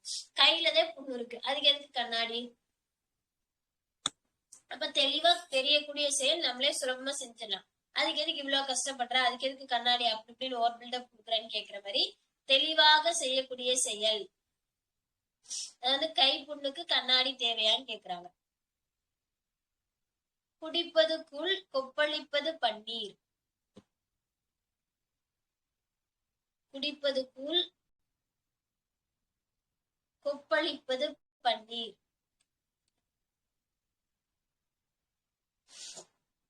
அடுத்து வந்து கெடுவான் கேடு நினைப்பான். இந்த கெடுவான் கேடு, இதுல இலக்கண குறிப்பு சொல்லுங்க பாப்போம்.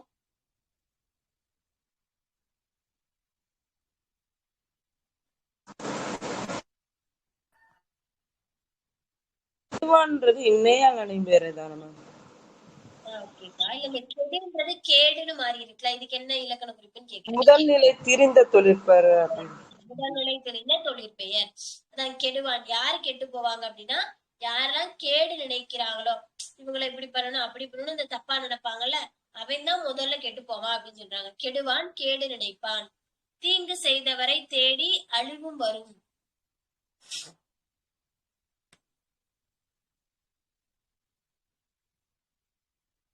கிட்டதாயின் வெட்டன மர. கிட்டாதாயின் வெட்டன மர. நமக்கு ஒண்ணு கிடைக்காது அப்படின்னா சட்டுன்னு மறந்துடணும்னு சொல்றாங்க. கிட்டாதாயின் வெட்டன மர.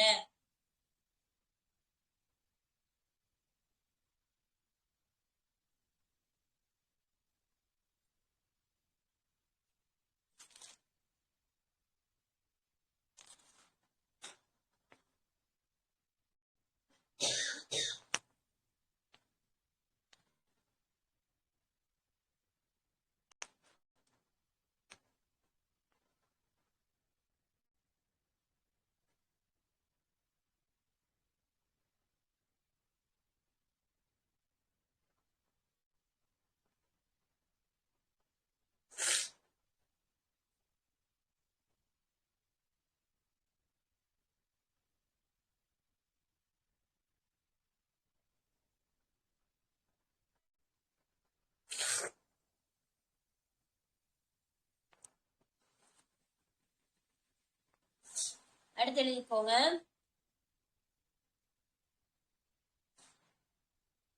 தனிமரம் தோப்பாகுமா? இதெல்லாம் ஒற்றுமைக்குரியது. தனிமரம் தோப்பாகுமா, கூட்டு முயற்சி, அதை பத்தி சொல்றது.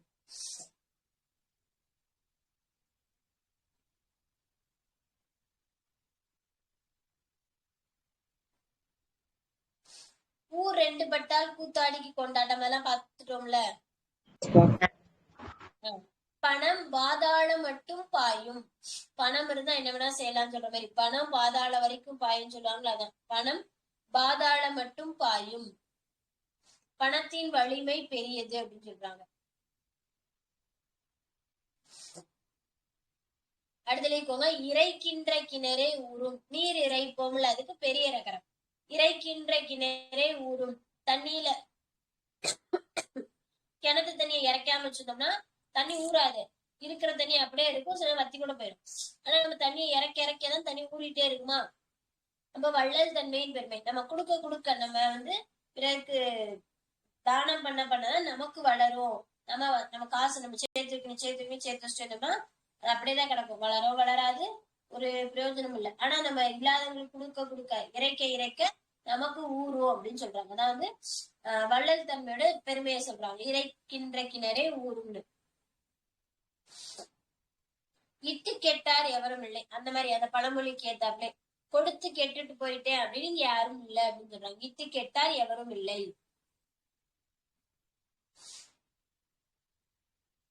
ஆடத் தெரியாதவர் அரங்கு கோணல் என்றாராம். அந்த ஆடத் தெரியாதவங்க தெரு கோணல் சொல்லுவோம்ல, இங்க அரங்கு கோணல்னு சொன்னதா சொல்லியிருக்காங்க.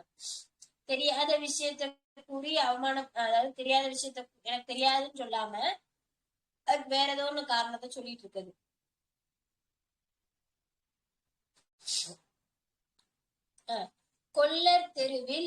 கொல்லர் தெருவில் ஊசி விற்பது. இடமறியா மடமை. இதுக்கு பொருள் இடமறியா மடமை.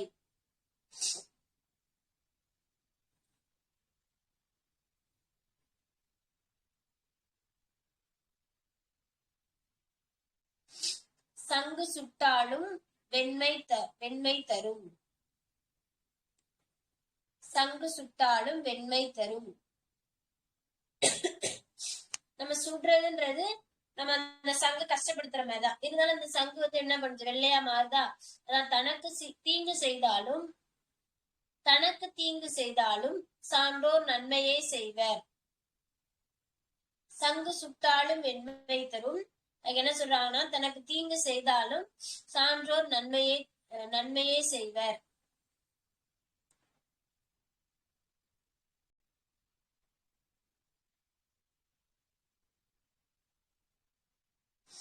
அடுத்தது குப்பையில் கிடந்தாலும் குன்றின் மணி மங்காது. குப்பையில தானே கிடக்காது, மங்கி போய் கிடக்கும் அப்படிலாம் இல்ல. அது எங்க இருந்தாலும் அந்த குன்றின் மணியோட சிறப்பு பொலிவோட இருக்கும். அதாவது சான்றோர் சாதாரண இடங்கள்ல இருந்தாலும் அவங்களுடைய மதிப்பு குறையாது. அவங்க எப்பவுமே மிளிர்ந்துட்டுதான் இருப்பாங்கன்னு சொல்றாங்க. குப்பையில் கிடைத்தாலும் குன்றின் மணி மங்காது.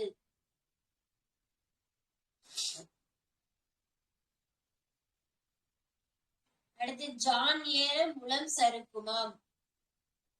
தட்டி தடறி அப்பதே ஒரு ஜான் அளவு ஏறி இருக்கும். ஜான்னா என்னது, நம்ம சும்மா உள்ளங்கை அளவு, கை ஃபுல்லா சொல்லுவோமா. முளம்ன்றது மொழி வரைக்கும். இப்பதான் ஜான் ஏறி இருப்போம். ஆனா சரசரசன்னு ஒரு முளம் சறுக்கி கீழே விழுந்துருவோம். அப்ப என்ன பண்றது, தொடர் சோதனைகளா வர்றத அப்படி சொல்றாங்க. ஜான் ஏறினால் முளம் சறுக்கும்.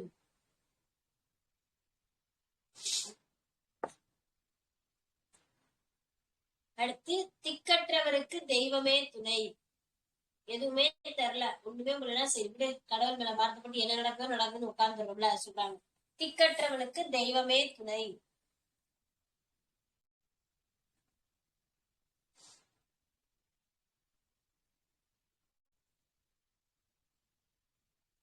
அடுத்து குற்றமுள்ள நெஞ்சு குறுகுறுக்கும்.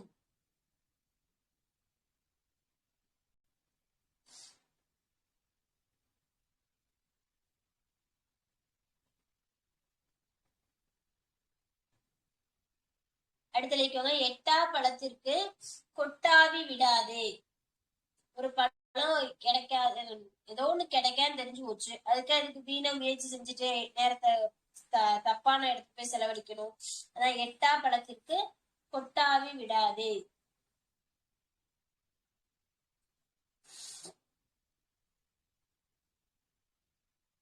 அடுத்து துள்ளுகிற மாடு பொதி சுமக்காது.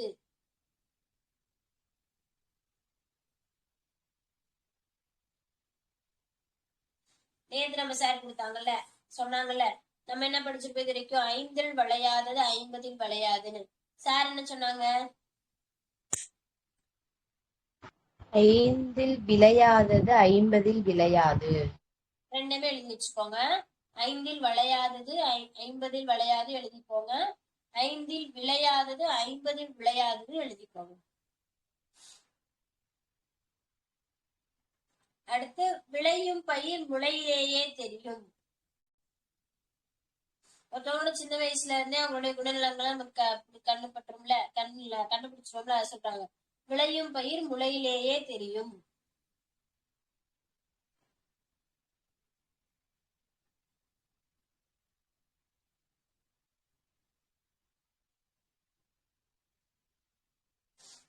துரு பிடித்த இரும்பு சிறு துரும்பும் பல் குத்த உதவும். சின்ன விஷயம் தானே, நம்ம தூக்கி போட்டக்கூடாது. சின்ன விஷயமா இருந்தாலும் ஒரு சின்ன துரும்பா இருந்தா கூட அடுத்து நமக்கு பல்லு குத்தவாச்சு உதவும். சிறு துரும்பும் பல் குத்த உதவும்.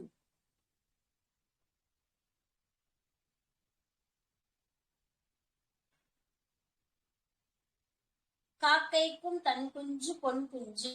காக்கையாவே இருந்தாலும் தன்னோட குட்டி தான் அதுக்கு சிறப்பு சொல்லுவாங்களா. ஆனா காக்கைக்கும் தன் குஞ்சு பொன் குஞ்சு.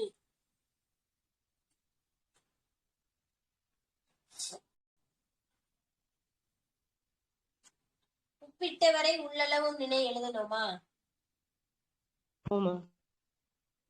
நன்றி மறவாம இருக்கிற இத சொல்றாங்க. உப்பிட்டவரை உள்ளளவும் நினை.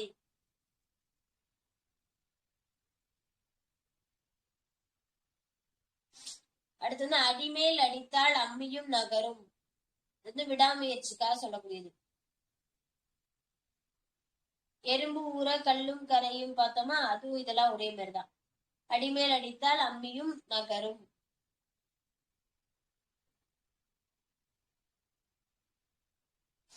வல்லவனுக்கு புல்லும் ஆயுதம்.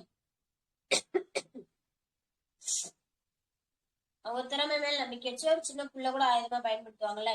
வல்லவனுக்கு புல்லும் ஆயுதம்.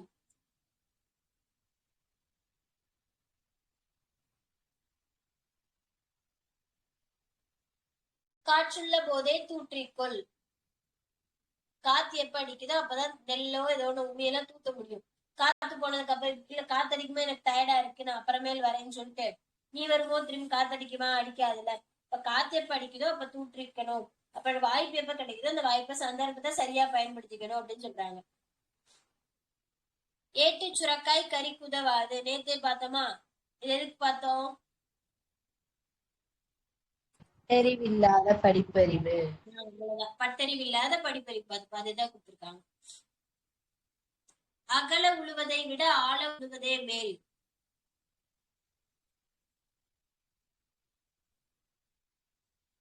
அதாவது ஏதோ ஒரு விஷயத்த பத்தின நிறைய விஷயம் எனக்கு தெரியும். இது தெரியும், சயின்ஸ் தெரியும், ஜாகிரபி தெரியும், எல்லா பிசியாலஜி தெரியும், எல்லாமோ அறகுறையா தெரிஞ்சு வச்சிருக்கு. அகலமா இப்ப நிறைய தெரிஞ்சு வச்சிருக்கு. எனக்கு ஒரு பாடம் தான் தெரியும், இல்ல ஒரு தலைப்பு தான் தெரியும், ஆனா அதுவே ஆழமா தெரியும். அல்ல நீங்க என்ன கேட்டாலும் நான் சொல்லுவேன். இதுல நம்ம நிறைய தெரிஞ்சு அவங்க வேற ஏதோ நமக்கு தெரியாது அதே தலைப்புல தெரியாத ஒண்ணு கேட்டு இல்ல நான் அவ்வளவு ஆழமா படிக்கலன்னு சொல்றதை விட நான் இதை ஒண்ணுதான் படிச்சு இல்ல நீங்க எனக்கு எவ்வளவு ஆழமா கேட்டா எல்லாம் சொல்ல முடியும்னு சொல்லுவோம்ல. அதாவது அகல விடுவதை விட ஆழ விடுவதே மேல். அடுத்து நம்ம எப்பயும் சொல்ற மாதிரி நோயற்ற வாழ்வே குறைவற்ற செல்வம். பொறுத்தார் பூமி ஆழ்வார். மின்னுவதெல்லாம் பொன்னல்ல.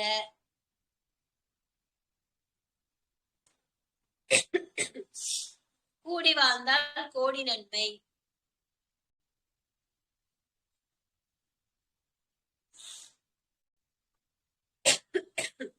ஒன்றுபட்டால் உண்டு வாழ்வு.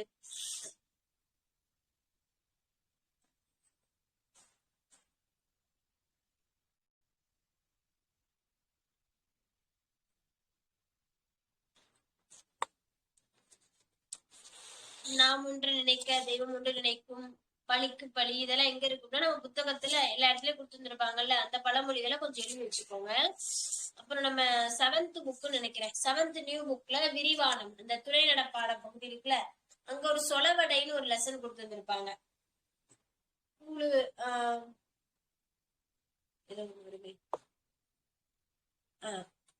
குடல் கூழுக்கு அழுவுதாம், கொண்டை பூவுக்கு அழுவுதாம், அப்புறம் இந்த மாதிரி நிறைய சொலவடைகள் கொடுத்துருப்பாங்க. விளைச்சலுக்கு வெள்ளாமைக்கும் செம்மப்பகை, இந்த மாதிரி நிறைய சொலவடைகள் இருக்கும். சொலவடைனாலும் பழமொழி தொடர்பானதான். பழமொழியில வேற ஒண்ணும் இல்ல, அதாவது நம்ம ஒரு கருத்தை பக்கம் பக்கமா பேசி அப்படி புரிய வைக்காம ஒரு சில வார்த்தைகளை புரிய வைக்கணும் அப்படின்றதா நம்ம பழமொழின்னு கொடுத்துருப்பாங்க.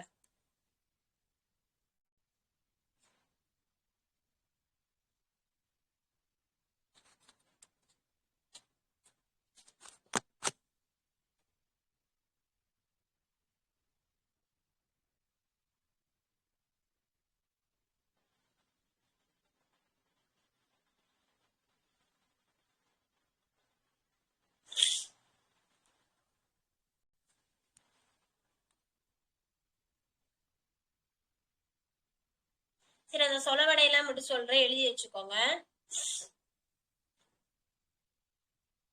7th நியூ புக்ல இருக்கும், 6ஆம் வகுப்பு புதிய பருவத்துல அந்த சொலவடைகள் இருக்கும். இப்ப நீங்க பழமொழி எழுதிருப்பீங்களா, அது அவ்வளவுதான் இல்ல, கொஞ்சம் இடம் ஒரு அரை பக்கம் இல்ல ஒரு பக்கம் விட்டுட்டு அடுத்து எழுதிக்கோங்க. புத்தகத்துல இருக்கிறத நீங்க எழுதினாலும் சரி, இல்ல அட்லீஸ்ட் ஒரு ஸ்கிரீன்ஷாட்டா போட்டு பிரிண்ட் அவுட் போட்டு வச்சுக்கிட்டாலும் சரி, புக்ல இருக்கிற பழமொழி எல்லாம் சரிங்களா. இதை எழுதிக்கோங்க.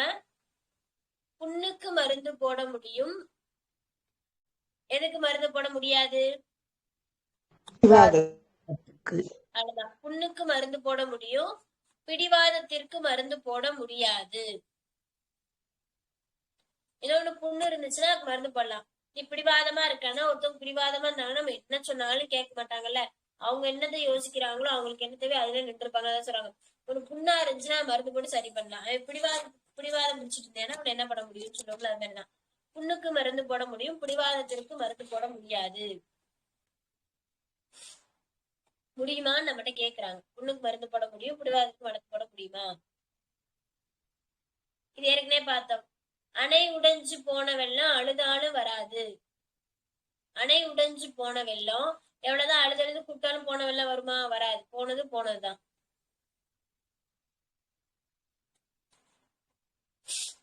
விளைச்சலுக்கும் வெள்ளாட்டுக்கும் செம்ம பகை கேட்கலாம். விளைச்சலுக்கும் டாஷுக்கும் செம்ம பகை, பருவ காலத்துக்குமா இல்ல காற்றுக்குமா, வெள்ளாடா இல்ல செம்பரி ஆடான்னு கொடுத்துருவாங்க. இப்ப நீங்க விளைச்சலுக்கும் வெள்ளாட்டுக்கும் செம்ம பகைன்றதான் சரியான சொலவடை, அதான் நம்ம பயன்படுத்தணும். எறும்பு ஊற கல்லும் தேயும், இது நம்ம எழுதியிருப்போம் ஏற்கனவே. அடுத்து இருக்கிறது, உழைக்கிற மாடுதான் ஊருக்குள்ள விலை போகும், இதுவுமே நம்ம எழுதிட்டோம். அடைமழை விட்டாலும் செடி மழை விடாது. அடைமழை பெஞ்சு ஓஞ்சு நின்னாலும் மரத்துல இருந்து மர இலையில தண்ணி சொட்டிட்டே இருக்கும்ல, அதை சொல்றாங்க. அடைமழை விட்டாலும் செடி மழை விடாது.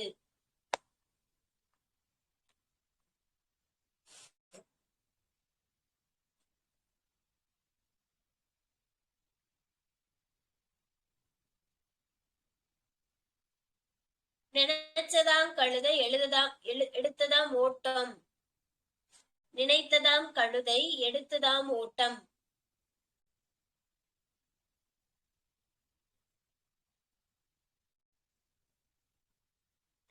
எழுதிக்கோங்க. குடல் கூழுக்கு அழுவுதாம், கொண்டை பூவுக்கு அழுவுதாம். குடல் கூழுக்கு, குடல் இப்ப நம்மகிட்ட 5 ரூபா தான் இருக்குன்னா, பசிக்குதுன்னு குடல் அழுகுதானே, கூழ் வாங்கி கொடுன்னு. இல்ல பூ வைக்கணும்னு ஆசையா இருக்குன்னு முடி கேக்குதான். அப்ப இதுக்கும் ஆசை அதுக்கும் ஆசைன்னு சொல்ற மாதிரிதான். குடல் நம்ம மீசைக்கும் ஆசை குழுக்கு ஆசைன்னு சொல்லுவாங்கல்ல, அந்த மாதிரி இது. குடல் குழு கழுவுதான், கொண்ட பூ கழுவுதான். அடுத்து, சொப்பனத்தில் கண்ட அரிசி சோத்துக்கு ஆகுமா? எழுதுற மாதிரி இருக்கா இல்ல வேகமா சொல்றனா? இல்ல கவனிச்சுட்டு போய் அப்புறம் எழுதிக்கிறீங்களா? எழுதுறீங்களாக்கா? எழுதிதான் மேம் இருக்கோம். சரி, எழுதுங்க. சொப்பனத்தில் கண்ட அரிசி சோத்துக்கு ஆகுமா? கனவுல கண்ட அரிசி வச்சு சமைச்சு சாப்பிட முடியுமா? அது சொல்றாங்க. சொப்பனத்தில் கண்ட அரிசி சோற்றுக்கு ஆகுமா?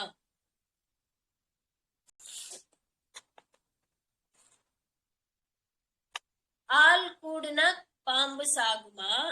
அடுத்த சொலவடை. ஆள் கூடுனா பாம்பு சாகுமா? கைய ஊனித்தான் கரணம் போட வேண்டும்.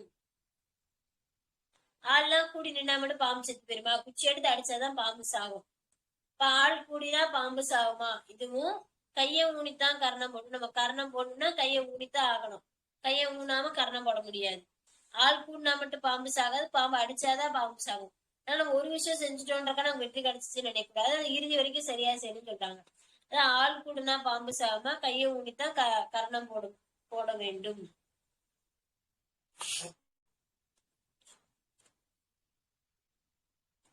நல்ல பாம்பு படையெடுக்கலாம், நாக்கலாம்பூச்சிலாம் படையெடுக்கலாமா? நல்ல பாம்பு படையெடுக்கலாம், நாக்கலாம்பூச்சிலாம் படையெடுக்கலாமா?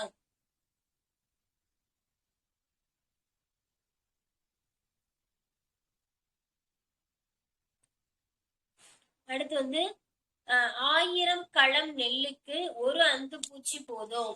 1000 களம் நெல் அடைஞ்சு வச்சிருக்கான்னு வச்சுக்கோ, அதுக்குள்ள ஒரு அந்து பூச்சி போட்டு என்ன பண்ணும்? எல்லாத்தையும் சாப்பிட்டுட்டு வீணாக்கிடுமா? அதான் 1000 களம் நெல்லுக்கு ஒரு அந்து பூச்சி போதும். ஒரு அந்து பூச்சி போதும்னு சொல்றாங்க.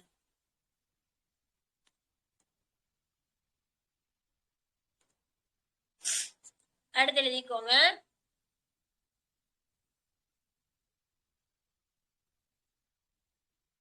காவடி பாரம் சுமக்கிறவனுக்கு தான் தெரியும். காவடி பாரம் சுமக்கிறவனுக்கு தான் தெரியும். கஷ்டத்துல இருக்கிறவங்களுக்கு தான் அந்த கஷ்டம், அது எவ்வளவு கஷ்டம் தெரியும். சும்மா நம்ம தூரத்துல கதை கேட்டாலும் இல்ல அவங்க சொல்றத வச்சு கேட்டாலும் நமக்கு புரிய போதா? இப்ப காவடி பாரம் சுமக்கிறவங்களுக்கு தான் தெரியும் அப்படின்னு சொல்றாங்க.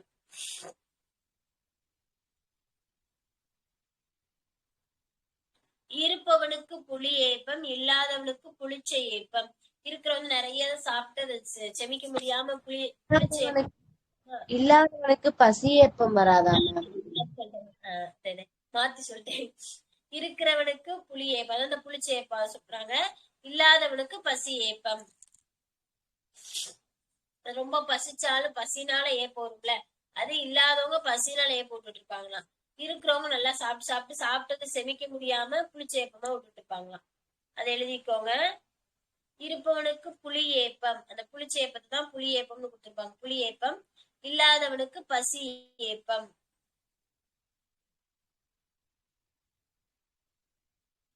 நாலு வீட்டுல கல்யாணமாம், 4 வீட்டுல கல்யாணமாம், நாய்க்கு இங்கேயும் அங்கேயும் ஓட்டமாம். ஒரே நேரத்துல எல்லாம் நடந்தா எப்படி இருக்கும்? ஒரே 4 வீட்டுல கல்யாணம் வச்சாங்க. அப்ப 4 வீட்டுல என்ன பண்ணுவாங்க? சாப்பிட்டேலே கொண்டு வெளியே போடுவாங்களா? அந்த நாய் இங்க ஒரு வாய் சாப்பிட, அங்க போய் சாப்பிட, இங்க சாப்பிட ஓடிட்டே கிடக்கும்ல. அப்ப நமக்கு தொடர்ந்து வேலை இருந்துட்டே இருக்காது, இங்கே அங்கன்னு ஓடிட்டே இருக்க சொல்றாங்க. 4 வீட்டுல கல்யாணமா, நாய்க்கு இங்கே அங்கேயும் ஓட்டமாம்.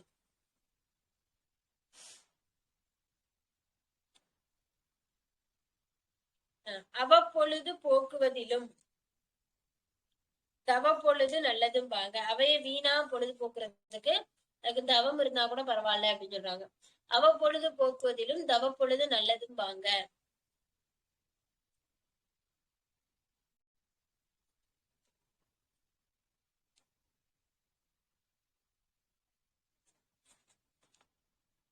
அடுத்து எழுதிக்கோங்க. பாடி பாடி குத்தினாலும் பதறு அரிசி ஆகுமா? நம்ம என்னதான் பாட்டு பாடி நல்லா குத்துனாலும் அதுக்கு வெறும் உமியை மட்டும் போட்டுட்டு நீ அரிசியானது ஆகுமா? ஆகாதல்லாதான். பாடி பாடி குத்தினாலும் பதறு அரிசி ஆகுமா?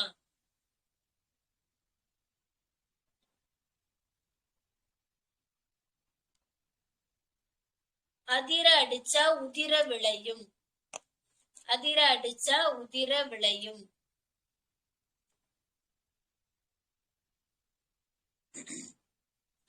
அடுத்து குத்துக்கல்லுக்கு என்ன குளிரா வெயிலாங்கிற மாதிரி.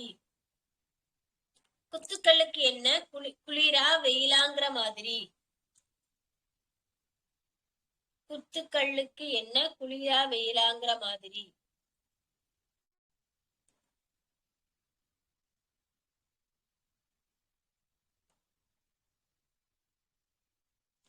அடுத்து எழுதிக்கோங்க.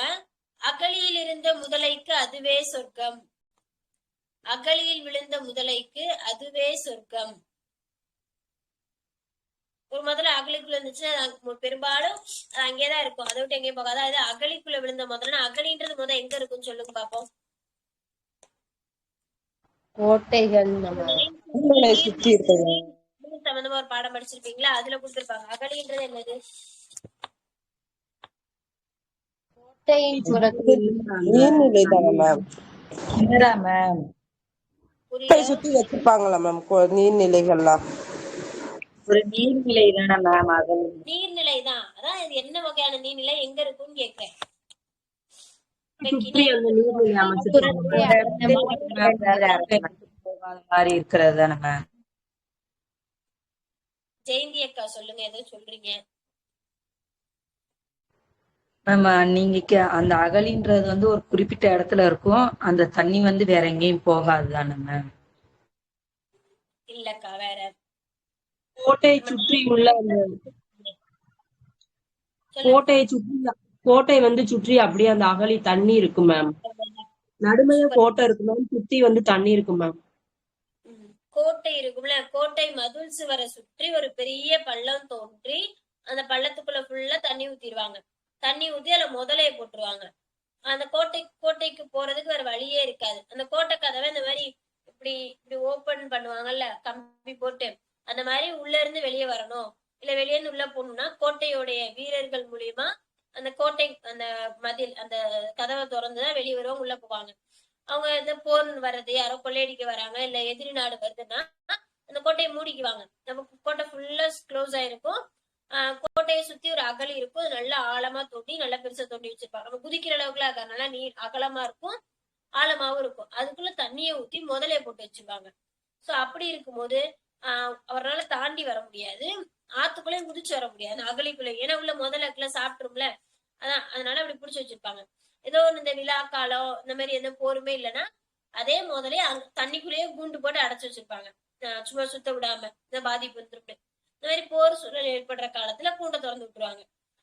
அந்த முதல்ல என்ன பண்ணும், அகழிக்குள்ளேயே சுத்தி வரும். எதிரி நாடு யாரோ உள்ள வர மாதிரி இருந்துச்சுன்னா அவங்கள அட்டாக் பண்றக்கா வச்சிருப்பாங்க. அதான் அகழியில் விழுந்த முதலைக்கு அதுவே சொர்க்கம். நீங்க அதை எடுத்து பாத்தீங்க, இந்த லெசன் எடுத்து பாத்தீங்கன்னா ஒரு புணரி நிறைய கொடுத்து வந்திருப்பாங்க. அகழி அப்படின்றது கோட்டையை சுற்றி அமைக்கப்படுற நீர்நிலை. இது நாளி அப்படின்னு என்னது, நாளி கிணறு எல்லாம் படிச்சிருப்பீங்க. எங்க நாளி கிணறு திருச்செந்தூர்ல படிச்சிருக்கா? அப்ப அந்த நாளினா என்ன பொருள்? நாளி கிணறுனா அது எங்க இருக்கும்? பூட்டை கிணறாமா? சாதாரணமா கிணறு இருந்துச்சு கிணறுன்னு சொல்லுவோம். அதே இந்த கொஞ்சம் இந்த கட்டு கிணறு இந்த மாதிரி எல்லாம் சொல்லுவாங்கல்ல, அதெல்லாம் வந்து கிணறோட அது எப்படி கட்டப்பட்டுச்சு அந்த மாதிரி வகை. இதே ஒரு கடலுக்கு பக்கத்துல ஒரு கிணறை உருவாக்கியிருந்தாங்கன்னா அதுக்கு பேரு நாளி கிணறு அப்படின்றது பேரு. இப்ப நான் திருச்செந்தூர்ல இருக்கிற கிணறு வந்து கடலுக்கு பக்கத்துல இருக்குல்ல, அதனாலதான் அதுக்கு பேரு நாளி கிணறு. அந்த இடத்துல இருக்கிற கிணறுக்கு மட்டும் இல்ல, இப்ப நம்ம மெரினா பீச்ல போய் ஒரு கிணறு தோண்டினாலும் அதுக்கு பேரு நாளி கிணறு தான். கடல் பக்கத்துல இருக்கிற ஒரு கிணறுக்கு பேரு நாளி கிணறு, அவ்வளவுதான்.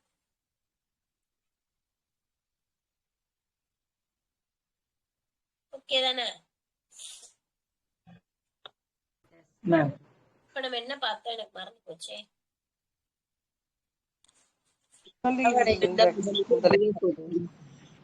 ஆழியில் விழுந்த முதலைக்கு அதுவே சொர்க்கம் தானே பார்த்தோம்.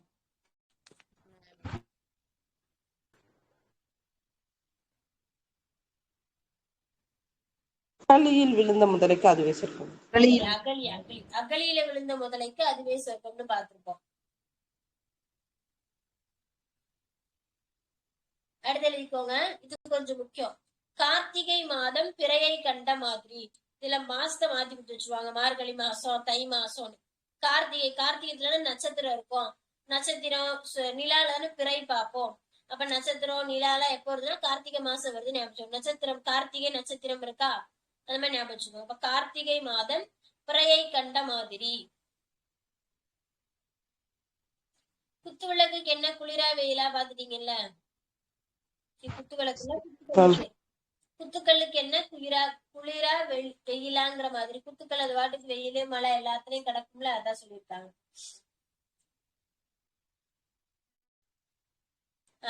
அதை விட்டாலும் கதி இல்ல, அப்பால போனாலும் விதி இல்ல. அதை விட்டாலும் கதி இல்ல, அப்பால போனாலும் விதி இல்ல.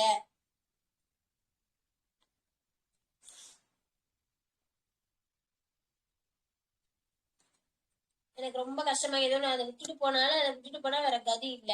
சரி அதை தாண்டி போலான்னாலும் அதை தாண்டி போனா ஒரு விதி இல்ல, அந்த இதுதான் எனக்கு இருக்கு அப்படின்னு சொல்ற மாதிரி.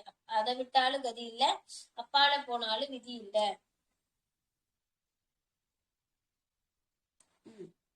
இந்த கொஸ்டின் வந்து நிறைய டெட்டுல ரிப்பீட்டேஷனா கேட்ட கொஸ்டின். என்ன அப்படின்னா, தட்டி போட்ட ரொட்டிக்கு புரட்டி போட ஆள் இல்லாம.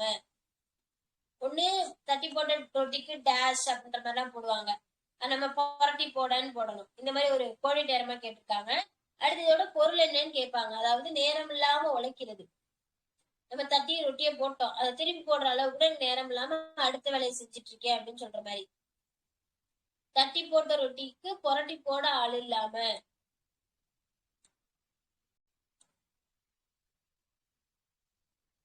அழுறவன் பக்கத்துல இருந்தாலும் கிள்ளுறவன் பக்கத்துல இருக்கக்கூடாது. அழுறவன் பக்கத்துல இருந்தா கூட நம்ம ரொம்ப டிஸ்டர்ப் பண்ண மாட்டேன், பாட்டுக்கு அழுதுட்டு கிடப்பேன். கிள்ளுறவன் பக்கத்துல இருந்தாலும் சும்மா கிள்ளிட்டே இருப்பான்ல, சொல்றாங்க. அதான் அழுதவன் பக்கத்துல இருந்தாலும் கிள்ளுறவன் பக்கத்துல இருக்கக்கூடாது. கிள்ளுறவன் கிள்றவன் கிள்ளுறவன். Ma'am அழுறனா அல்லுறவனா ma'am? புரியலக்கா, என்ன கேக்குறீங்க? அழுகிறவனா இல்ல அழுகிறவனா இல்ல அல்லுறவனா? ஓ, அள்ளுகிறவன், அதை சொல்லிட்டு புரிஞ்சுக்கா. அள்ளுகிறவன் தான். பொதுலகரம் போட்டுக்கோங்க, அள்ளுகிறவன். அந்த இதுக்கு பொருள் பொருள் சொல்லுங்கக்கா.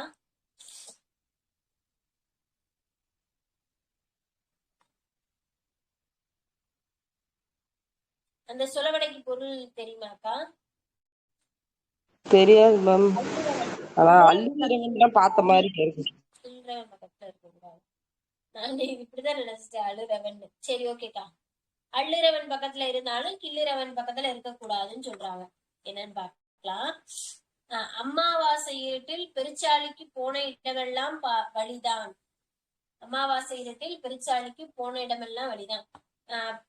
பெருச்சாலை போன இருட்டா பூந்துக்குள்ளையா போயிட்டு இருக்குமா, இப்ப எல்லா இடமே இருட்டா இருந்துச்சுன்னா அப்ப எல்லா இடமே அதுக்கு வழி மாதிரி தானே. அதான் சொல்றாங்க, அமாவாசை இருட்டில் பெருச்சாளிக்கு போன இடமெல்லாம் வழிதான்.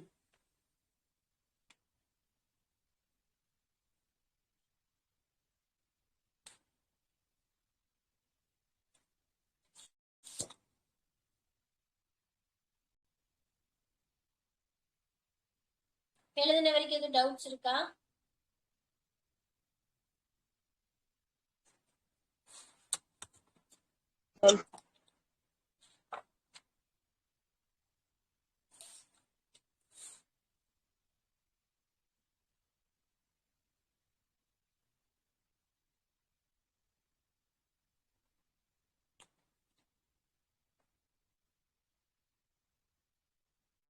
சரி, இப்ப நம்ம சிலபஸ் எடுத்து வச்சுக்கோங்களேன்.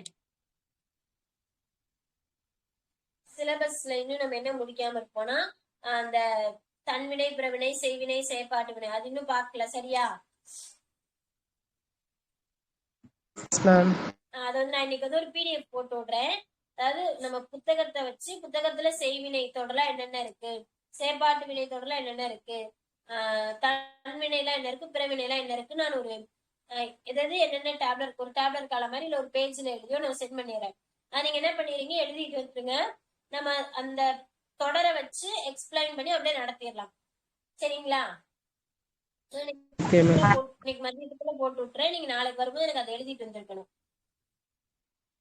இன்னும் இந்த இது பாக்கி இருக்கு. திருக்குறள் மிச்சம் இருக்கு. இன்னும் வேற என்னெல்லாம் மிச்சம் இருக்கு? அன்னைக்கு வந்து ஐஸ்வர்யா மேம் உங்களுக்கு வந்து பாரதிதாசனும் நாமக்கல் கவிஞர் எடுத்தாங்களா?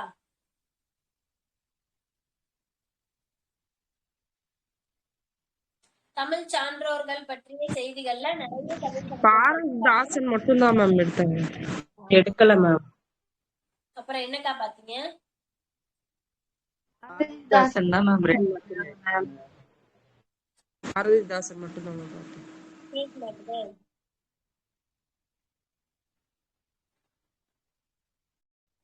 பாரதிதாசன் மட்டும்தான் மேம் பார்த்தோம். பாரதிதாசன் மட்டும்தான் பாத்தீங்களா? சரி, ஓகேக்கா.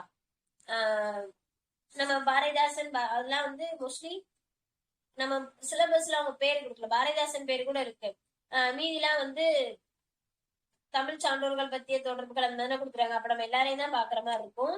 இதுல நீங்க இன்னும் இந்த லக்குவனார்லாம் பாத்துரும். டிகேசி அவங்களெல்லாம் இன்னும் பார்க்க தானே? Yes ma'am.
அழகு 7ல பாருங்களேன், திருக்குறள். நம்ம இது தமிழின் என்னது தொன்மை தமிழகம் அந்த பாடம் முடிச்சிட்டோம்ல. திராவிட மொழிகள் ஒரு 2 லெசன் பார்த்தோம்னு நினைக்கிறேன். சரியா? Yes ma'am. இன்னும் ஒரு 2 லெசன் இருக்கு. சரி, ஓகே. அரை இலக்கியம் ஃபுல்லா முடிச்சிட்டோம். ஊவேசா பாத்துட்டோம், தேப்போமி பாத்துட்டோம், சி லக்குனார் பாத்துட்டோம், தேவனைய பாவனர் பாத்துட்டோமா? ஆன்லைன் கிளாஸ்ல சொல்லுங்க. நம்ம இங்கேயும் வீக் டேஸ்லயும் நடத்திருப்போம், அதனால உங்களுக்கு தான் தெரியும். ஆன்லைன்ல மட்டும் இருக்கிறவங்களுக்கு நடத்திட்டோமா இல்லையான்னு சொல்லுங்க. தேவனைய பாவனை நடத்திட்டோமா? ஆமா, இந்த இதெல்லாம் வச்சு நடத்தணும்ல, அவ்வளவுதான். பெருஞ்சித்தினார் பாத்துட்டோம்னு நினைக்கிறேன். நோவாக்கா பாத்துட்டோம் மேம். பாத்துட்டோம். ஓகே. கஜி போ பீரமா முனிவர் இவங்க பாத்துட்டோம். சிறப்புகள்ல எக்ஸ்ட்ரா பாயிண்ட்ஸ் சொன்னீங்கல்ல மேம். ஆமாக்கா பாத்துட்டோம். சூப்பர்க்கா. அடுத்து வந்து தமிழ் தொண்டு தொடர்பான செய்திகள்ல தமிழ் சான்றோர் பற்றிய செய்திகள்ல தான் வந்து பாவேந்தர், பாரதிதாசன், டிகேசி, தவ திருக்குன்றக்குடி அடிகளார், கண்ணதாசன், காயிதேமில்ல, தாராபாரதி, வேலுநாச்சியார், பட்டுக்கோட்டை கல்யாண சுந்தரம், முடியரசன், தமிழொலி, உருத்திரங்கண்ணனார், கீவாஜா, நாமக்கல் கவிஞர் இவங்க எல்லாம் கொடுத்திருக்காங்க. இதுக்கெல்லாம் கீழே ஒரு லைனும் கொடுத்துட்டாங்க பாருங்களேன். அழகு 7க்கான பாடத்திட்டம் 10ஆம் வகுப்பு வரையிலான SSLC பாடப்புத்தகத்துல இருந்து எடுக்கப்படும், அடிப்படையாக கொண்டது அப்படின்னு சொல்லிட்டு நம்ம அப்ப இவங்க எல்லாத்துக்கும் கீழே முக்கியமா இந்த கவிஞர்களுக்கு எல்லாம் என்ன பண்றோம் அப்படின்னா, ஒண்ணு புத்தகத்துல இருந்து படிக்கணும், ஏதோ 1-2 பாயிண்ட்ஸ் எக்ஸ்ட்ரா பாக்குற மாதிரி வச்சுக்கலாம். நம்ம போதும், நடத்தின வரைக்கும் போதும். நம்ம கொஸ்டின் செக்ஷன் ஸ்டார்ட் பண்ணிடலாம். நீங்க படிச்சுட்டு வாங்க, நான் கேள்வி கேட்கிறேன். அதான் நாளைக்கு வந்து உங்களுக்கு வந்து நான் சொன்னேன்ல, செய்வினை செயற்பாட்டு வினை PDF இன்னைக்கு அமுச்சு விட்டுறேன். நீங்க நைட் எழுதி வச்சுக்கோங்க. நம்ம டெய்லி என்ன பண்ணோம்னா, ஒரு திருக்குறள் அதிகாரமும் ஒரு திருக்குறள் ஒரு வேமா முடிஞ்சுன்னா 20-25 தானே இருக்கும். திருக்குறள் முடிக்கிற வரைக்கும் பார்ப்போம். ஒரு திருக்குறள் அதிகாரம், ஒரு ஸ்டாண்டர்ட். சோ நீங்க 2ஐயும் படிச்சுட்டு வரீங்க, நான் கேள்வி கேட்கிறேன், அதை பத்தி டிஸ்கஸ் பண்றோம். திருக்குறள் முடிஞ்சிருச்சுன்னா இந்த கவிஞர்கள் ஒவ்வொருத்தவங்களும் எடுத்துக்கோங்க. ஒரு நாள் வந்து குன்றக்குடி அடிகள், ஒரு நாள் டிகேசி, அவங்கள பத்தி மட்டும் படிச்சுட்டு பிளஸ் ஒரு புக் படிச்சுட்டு வரணும். ஏதோ ஒரு ஸ்டாண்டர்டு ஒரு டேர்ம் சொல்லுவோம்ல, அதை 2ஐயும் படிச்சுட்டு வர மாதிரி இருக்கும். சரிதானே?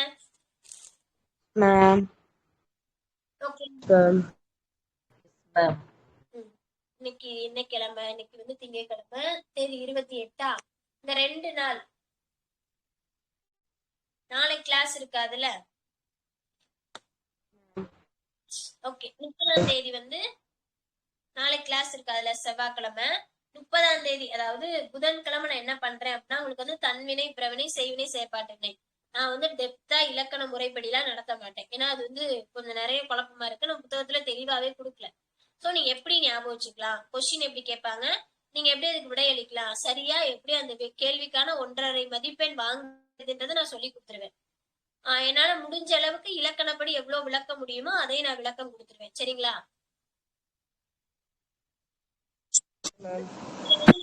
புதன்கிழமை செய்வினை செயற்பாட்டு வினை பார்த்துட்டு நம்ம சிலபஸ் வைஸா நடத்த வேண்டியதை நிறைவு செஞ்சிடலாம். இதுக்கடுத்து உங்களுக்கு வேற எதுவும் தேவைப்படுமா, நடத்துற மாதிரி இருக்குமா? ஆதிலட்சுமி அக்கா என்கிட்ட இந்த இலக்கண குறிப்பு கேட்டீங்களாக்கா? அவங்க இருக்காங்களா? சரி, இல்ல அப்ப நான் அவங்க கூட நான் தனியா சொல்லிக்கிறேன். அடுத்து நம்ம என்ன பண்ண போறோம்னா படிக்கதான் போறோம்.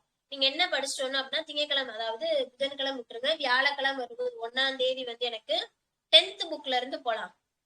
10th எத்தனை இயல் படிச்சுட்டு வரீங்க?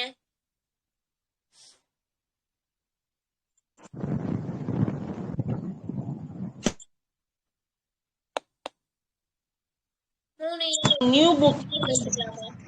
3 இயலா 5 இயலா? போவோம் மேம்.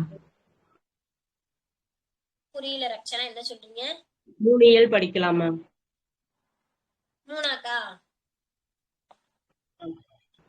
மேம் 3 படிப்பேன் மேம். 3 படிக்கலாம். சரி, அப்ப நீங்க எனக்கு என்ன பண்ணணும்னா திங்கட்கிழமை வரும்போது 3 இயல் படிச்சுக்கோங்க. இன்னும் ஏதாவது சொல்றேன்.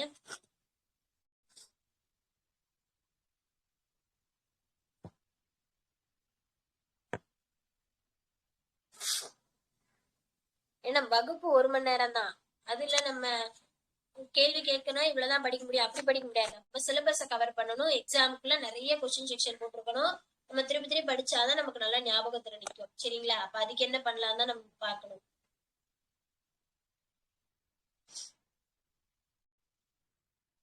இப்ப நான் திருக்குறள் படிக்க சொல்றேன்ல, நீங்க படிக்கும் போதே அந்த அதிகாரத்தை எழுதி 10 குறள் எழுதி பொருள் எழுதி வச்சுக்கோங்க. நம்ம மொத்தமா உட்காந்து 250 குறளை எழுதி பொருள் எழுத முடியாது. ஏன்னா 25 அதிகாரம் போது நான் ஒவ்வொரு அதிகாரமா சொல்லும்போது நீங்க 10 குறளா சுலபமா எழுதிடலாம்ல. அந்த மாதிரி பயன்படுத்திக்கோங்க. முதல்ல என்ன அதிகாரம் எடுக்கலாம் அப்படின்னா, கூடா ஒழுக்கம் எடுத்துக்கலாமா?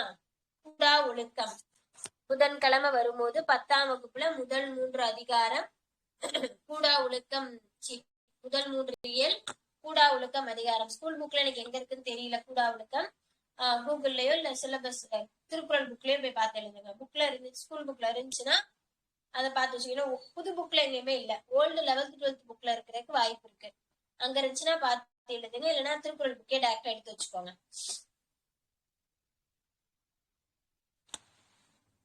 10th நியூ புக்கா ஓல்டு புக்கா மேம்? நியூ புக்குக்கா, ஃபர்ஸ்ட் நியூ புக் பாத்துக்கலாம். 10th நியூ புக்ல முதல் 3 இயல், ஃபர்ஸ்ட் 3 யூனிட் சொல்றேன்.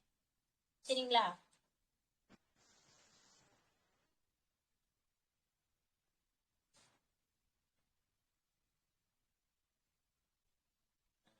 இன்னும் ஒண்ணே ஒண்ணு மட்டும் சொல்றேன். சிறப்பு தமிழ் புத்தகம் இருக்குல்ல, 11th சிறப்பு தமிழ் புக்கு, அதுல அந்த முதல் பாடத்துல கலைச்சொற்கள் இருக்குல்ல, எத்தனை கலைச்சொல் இருக்குன்னு பாருங்க.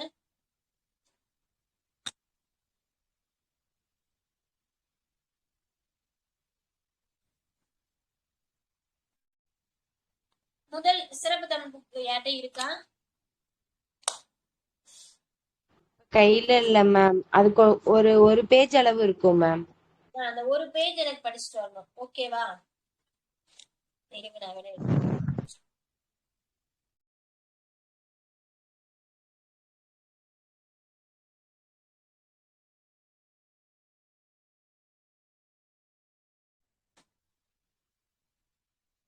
சரி, அதை வேணா இப்ப நான் வகுப்பு முடிஞ்சோடனே ஒரு போட்டோ எடுத்து போட்டு விடுறேன்.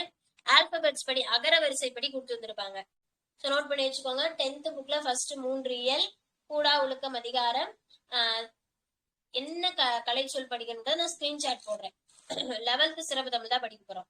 சரிங்களா? அதுல நிறைய இல்ல, ஒரு பேஜ் அந்த முதல் இயலோ இந்த அந்த பாடத்துல இருக்கிற கலைச்சொல் தான் போடுறேன். சரிங்களா? ஓகே, சம்பந்தமா படிச்சுட்டு வர முடியுமா? முடிஞ்சாலும் முடியலனாலும் முடிந்த அளவுக்கு படிங்க. நான் இப்பதான் ஃப்ரெஷ்ஷா ஸ்டார்ட் பண்றேன், இன்னும் நான் 10th புக் எனக்கு யாருமே நடத்தலையே அப்படி யோசிக்க தேவையில்ல. சாதாரண தமிழ் தான், நீங்க வாசிச்சு பார்த்தா உங்களுக்கே பொருள் புரிஞ்சிடும். செய்யுள் ஏதாவது ஒண்ணுதான் கொஞ்சம் பொருள் புரியாம இருக்கும். அது எனக்கு கேளுங்க, நான் சொல்றேன். இல்லையா இங்க வாங்க, நம்ம கொஸ்டின் கேட்கும்போது டிஸ்கஸ் பண்ணிக்கலாம். இலக்கணம் இலக்கணமே வாசிச்சா புரிஞ்சிடும். நமக்கு எல்லாருக்குமே தமிழ் வாசிக்க தெரியும், புரிஞ்சிடும். நீங்க படிக்கும்போது ஒரு இலக்கணம் எனக்கு இந்த இடத்துல என்ன பேசியிருக்காங்கன்னு புரியலன்னா எனக்கு போன் பண்ணுங்க, நான் சொல்றேன். இல்ல நீங்க வகுப்புல வச்சு கூட சந்தேகம் கேட்டாலும் நான் சொல்லிடுவேன். சரிதானே? சரி, ஓகே. சரி, இன்னைக்கு என்ன பண்ணலாம் அப்படின்னா, இப்ப நம்ம நேத்து 3 நாள் பார்த்தோம்ல, மரபு, உவமை, பழமொழி. இதுல இருந்து ஆளுக்கு ஒரு கொஸ்டின் கேளுங்க. ஃபர்ஸ்ட் யார் ஸ்டார்ட் பண்றா? ரக்ஷனா கேக்குறீங்களா? ரக்ஷனா வந்து ஜெயந்தி அக்கா கேளுங்க.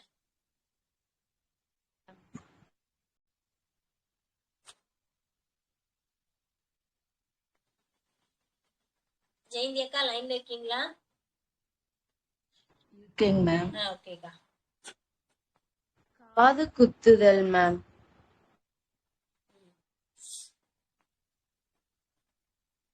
எனக்கு கேட்கல மேம். என்ன மேம்? காது காது குத்துதல். குத்துதல். காது குத்துதல் ஏமாற்றுதல். காது தொடர் இருக்குல்லக்கா, அதுக்கு அது எதை ஏமாற்றுதல். சொல்லுவாங்க? கரெக்டுங்கக்கா. ஏமாற்றுதல் மேம்.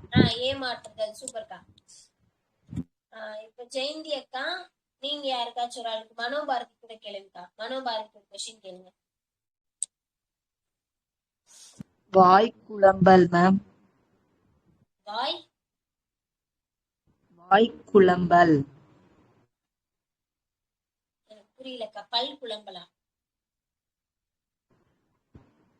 வாய் குழம்பல் குழம்பல். குழம்புதல் மேம். வாய் குழம்புதல். வாய் குழம்புதலா? ஐயோ, வாய். மனோபாரதி இருக்கீங்களா லைன்ல?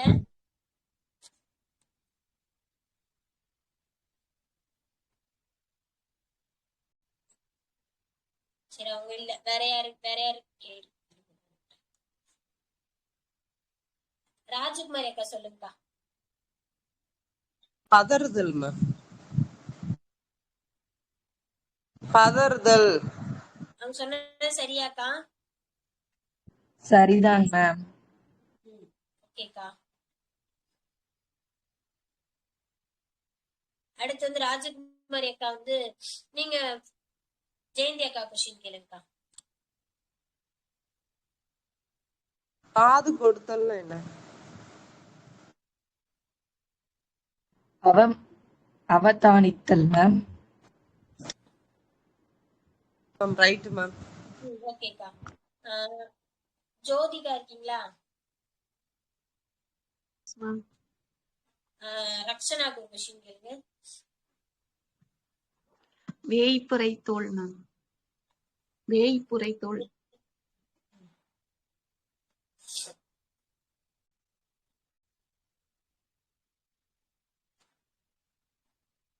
ரக்ஷனா, உங்களுக்கு தான் கொஸ்டின்.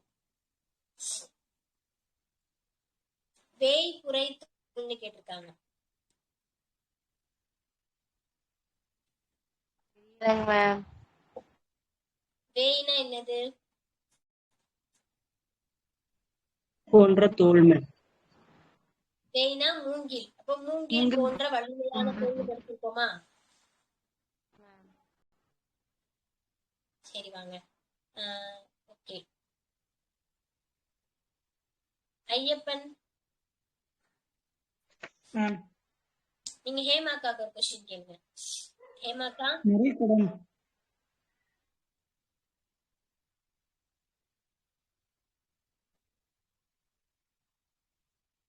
ஹேமாக்கா லைன்ல இருக்கீங்களா? மேம் ஆனா கொஸ்டின் கேட்கல மேம். ஐயப்பன், ஒரு கொஸ்டின் கேக்குறீங்களா? நிறைகுடம். நீங்க ஒரு கேள்வி கேளுங்கன்னு சொன்னீங்க. அதான் மேம் நிறைகுடம். நிறைகுடமா? Okay okay. நிறைகுடம்னா என்னன்னு கேக்குறாங்கக்கா. நிறைகுடம் அவ்வளவுதானா? சரி, எனக்குதான் கேட்க மாட்டேதா? ஹேமாக்கா, மைக் ஆன்ல இருக்கு, ஆனா ஒண்ணுமே கேட்கல.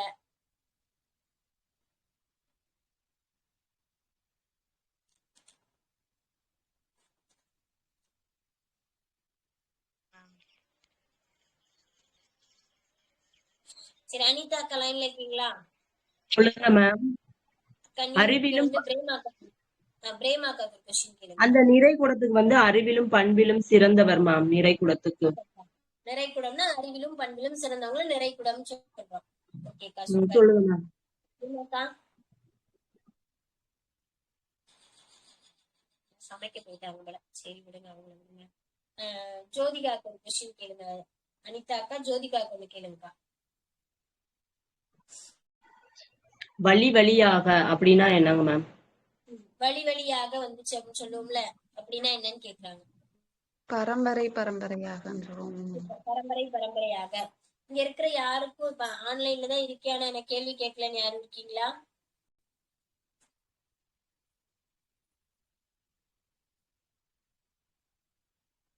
சரி, ஓகே. இன்னைக்கு நிறைய பேர் வரல, வந்திருந்த எல்லாத்துக்கும் வாழ்த்துக்கள். வராதவங்களுக்கு தயவு செஞ்சு ஹோம்ஒர்க்கை சொல்லிடுங்க, என்னென்ன படிக்கணும்னு. 10th புதிய புத்தகத்துல முதல் 3 இயல் கூடா ஒழுக்கம் அதிகாரம். குரூப்ல நான் அந்த போட்டோ போட்டேன் பாருங்க, கலைச்சொல்லுக்கு. இந்த கலைச்சொல்லை மட்டும் படிச்சுட்டு வந்தீங்கன்னா போதும். கூடா ஒழுக்கம் மேம், கூடா ஒழுக்கம் எந்த ஸ்டாண்டர்ட்ல மேம் இருக்கு? புரியல. கூடா ஒழுக்கம் திருக்குறள், கூடா ஒழுக்கம் திருக்குறள் எந்த ஸ்டாண்டர்ட்ல மேம் இருக்கு? அதான் அது எங்க இருக்குன்னு எனக்கு தெரியல. எனக்கு தெரிஞ்சு 12th வரைக்கும் இருக்கிற மாதிரி தெரியல. ஏதோ 12th ஓல்டு புக்ல வேணா இருக்கும்க்கா. அதாவது நியூ புக்ல எங்கேயுமே இல்ல. 10th வரைக்கும் ஓல்டு புக்லயுமே இல்ல. 11th 12th ஓல்டு புக்ல இருக்க வாய்ப்பு இருக்கு.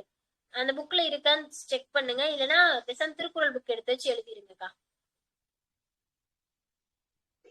அதான் நான் உங்களுக்கு படிக்கிறதுக்கு எப்படி சொல்றேன்னா, திருக்குறள் நீங்க சொல்லும் போதே, அதாவது நம்ம ஒரு அதிகாரமா சொல்லும் போதே தனியா திருக்குறளுக்கு ஒரு நோட்டு போட்டு வச்சுக்கோங்க. அது தமிழ்ல கேட்டாலும் சரி, யூனிட் 8ல கேட்டாலும் சரி, திருக்குறளுக்கு ஒரே நோட்டு தான். நீங்க யூனிட் 8 திருக்குறள், தமிழ் திருக்குறள்னு எழுதக்கூடாது. ஒரு காக்கிய நோட்டு, சின்ன நோட்டு வாங்கி வச்சுக்கோங்க. திருக்குறள் நோட்டுன்னு எப்பயுமே வச்சுக்கோங்க. என்ன திருக்குறளை பத்தி என்ன உங்களுக்கு பாயிண்ட்ஸ் கிடைச்சாலும் கொண்டு போய் அந்த நோட்ல எழுதுற மாதிரி வச்சுக்கோங்க. சோ நாளைக்கு வந்து முதல் அதிகாரமா ஒரு 2 பேஜ் கூட விட்டுக்கோங்க. திருக்குறளை பத்தி பொதுவான கருத்து எழுதுற வச்சுட்டு பேக் சைடு இருந்து கூட எழுதிவாங்க. குறள்னு போட்டு கூடா ஒழுக்கம்னு போட்டு ஆரம்பிச்சிருங்க. ஃப்ரண்ட் சைட்ல இருந்து திருக்குறளை பத்தி எத்தனை பால் இருக்கு, எத்தனை அதிகாரம் இருக்கு, யாரு திருக்குறளை பத்தி என்ன சொன்னாங்க, திருக்குறளுக்கு என்ன சிறப்பெல்லாம் இருக்கலாம், ஃப்ரண்ட்ல இருந்து எழுதிட்டு போங்க.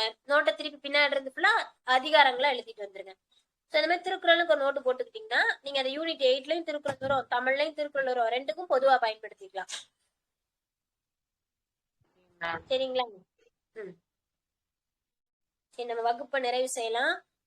வேற எதுவும் சந்தேகங்கள் இருந்துச்சுன்னா என்னை கேளுங்க. நான் இன்னைக்கு வந்து உங்களுக்கு தொடர்கள் அந்த இது மட்டும் போட்டு விட்டேன், வாக்கிய அமைப்பு, அதை மட்டும் எழுதிட்டு வந்துருங்க. சரிங்களா? வகுப்பை நிறைவு செய்யலாமா? கூடா ஒழுக்கம்ன்றது 8th புக்ல இருக்கு மேம். ஃபர்ஸ்ட் டைம் 8th புதிய புக்ல இருக்கு மேம். 43ஆம் பக்கம் மேம். ஓல்டு புக்கா நியூ புக்காக்கா? நியூ புக் தான் மேம். நியூ புக்ல இருக்கா? சரிக்கா. 8th நியூ புக்ல கூட அவளுக்கு அந்த உள்ளுக்குள்ள ஒரு 2 குறள்ல ஒரு குறள் தாக்கா கொடுத்துருப்பாங்க. அதை மட்டும் படிச்சுட்டு வரக்கூடாது. புக்கை திருப்பி பாத்தீங்க அப்படின்னா பின்னாடி ஃபுல்லா குறள் கொடுத்துருப்பாங்க. இப்ப கொடுத்துருக்க நியூ அப்டேஷன் புக்ல பொருள் இருக்கு. 2024 அப்டேஷன் புக்ல நீங்க 2019 புக்கோ இல்ல 20 புக்கோ 21 புக்கோ வச்சிருந்தீங்கன்னா வெறும் குறள் மட்டும்தான் இருக்கும். பின்னாடி இடத்துல பொருள் இருக்காது. அப்ப திருக்குறள் புக்கை யூஸ் பண்ணிக்கோங்க.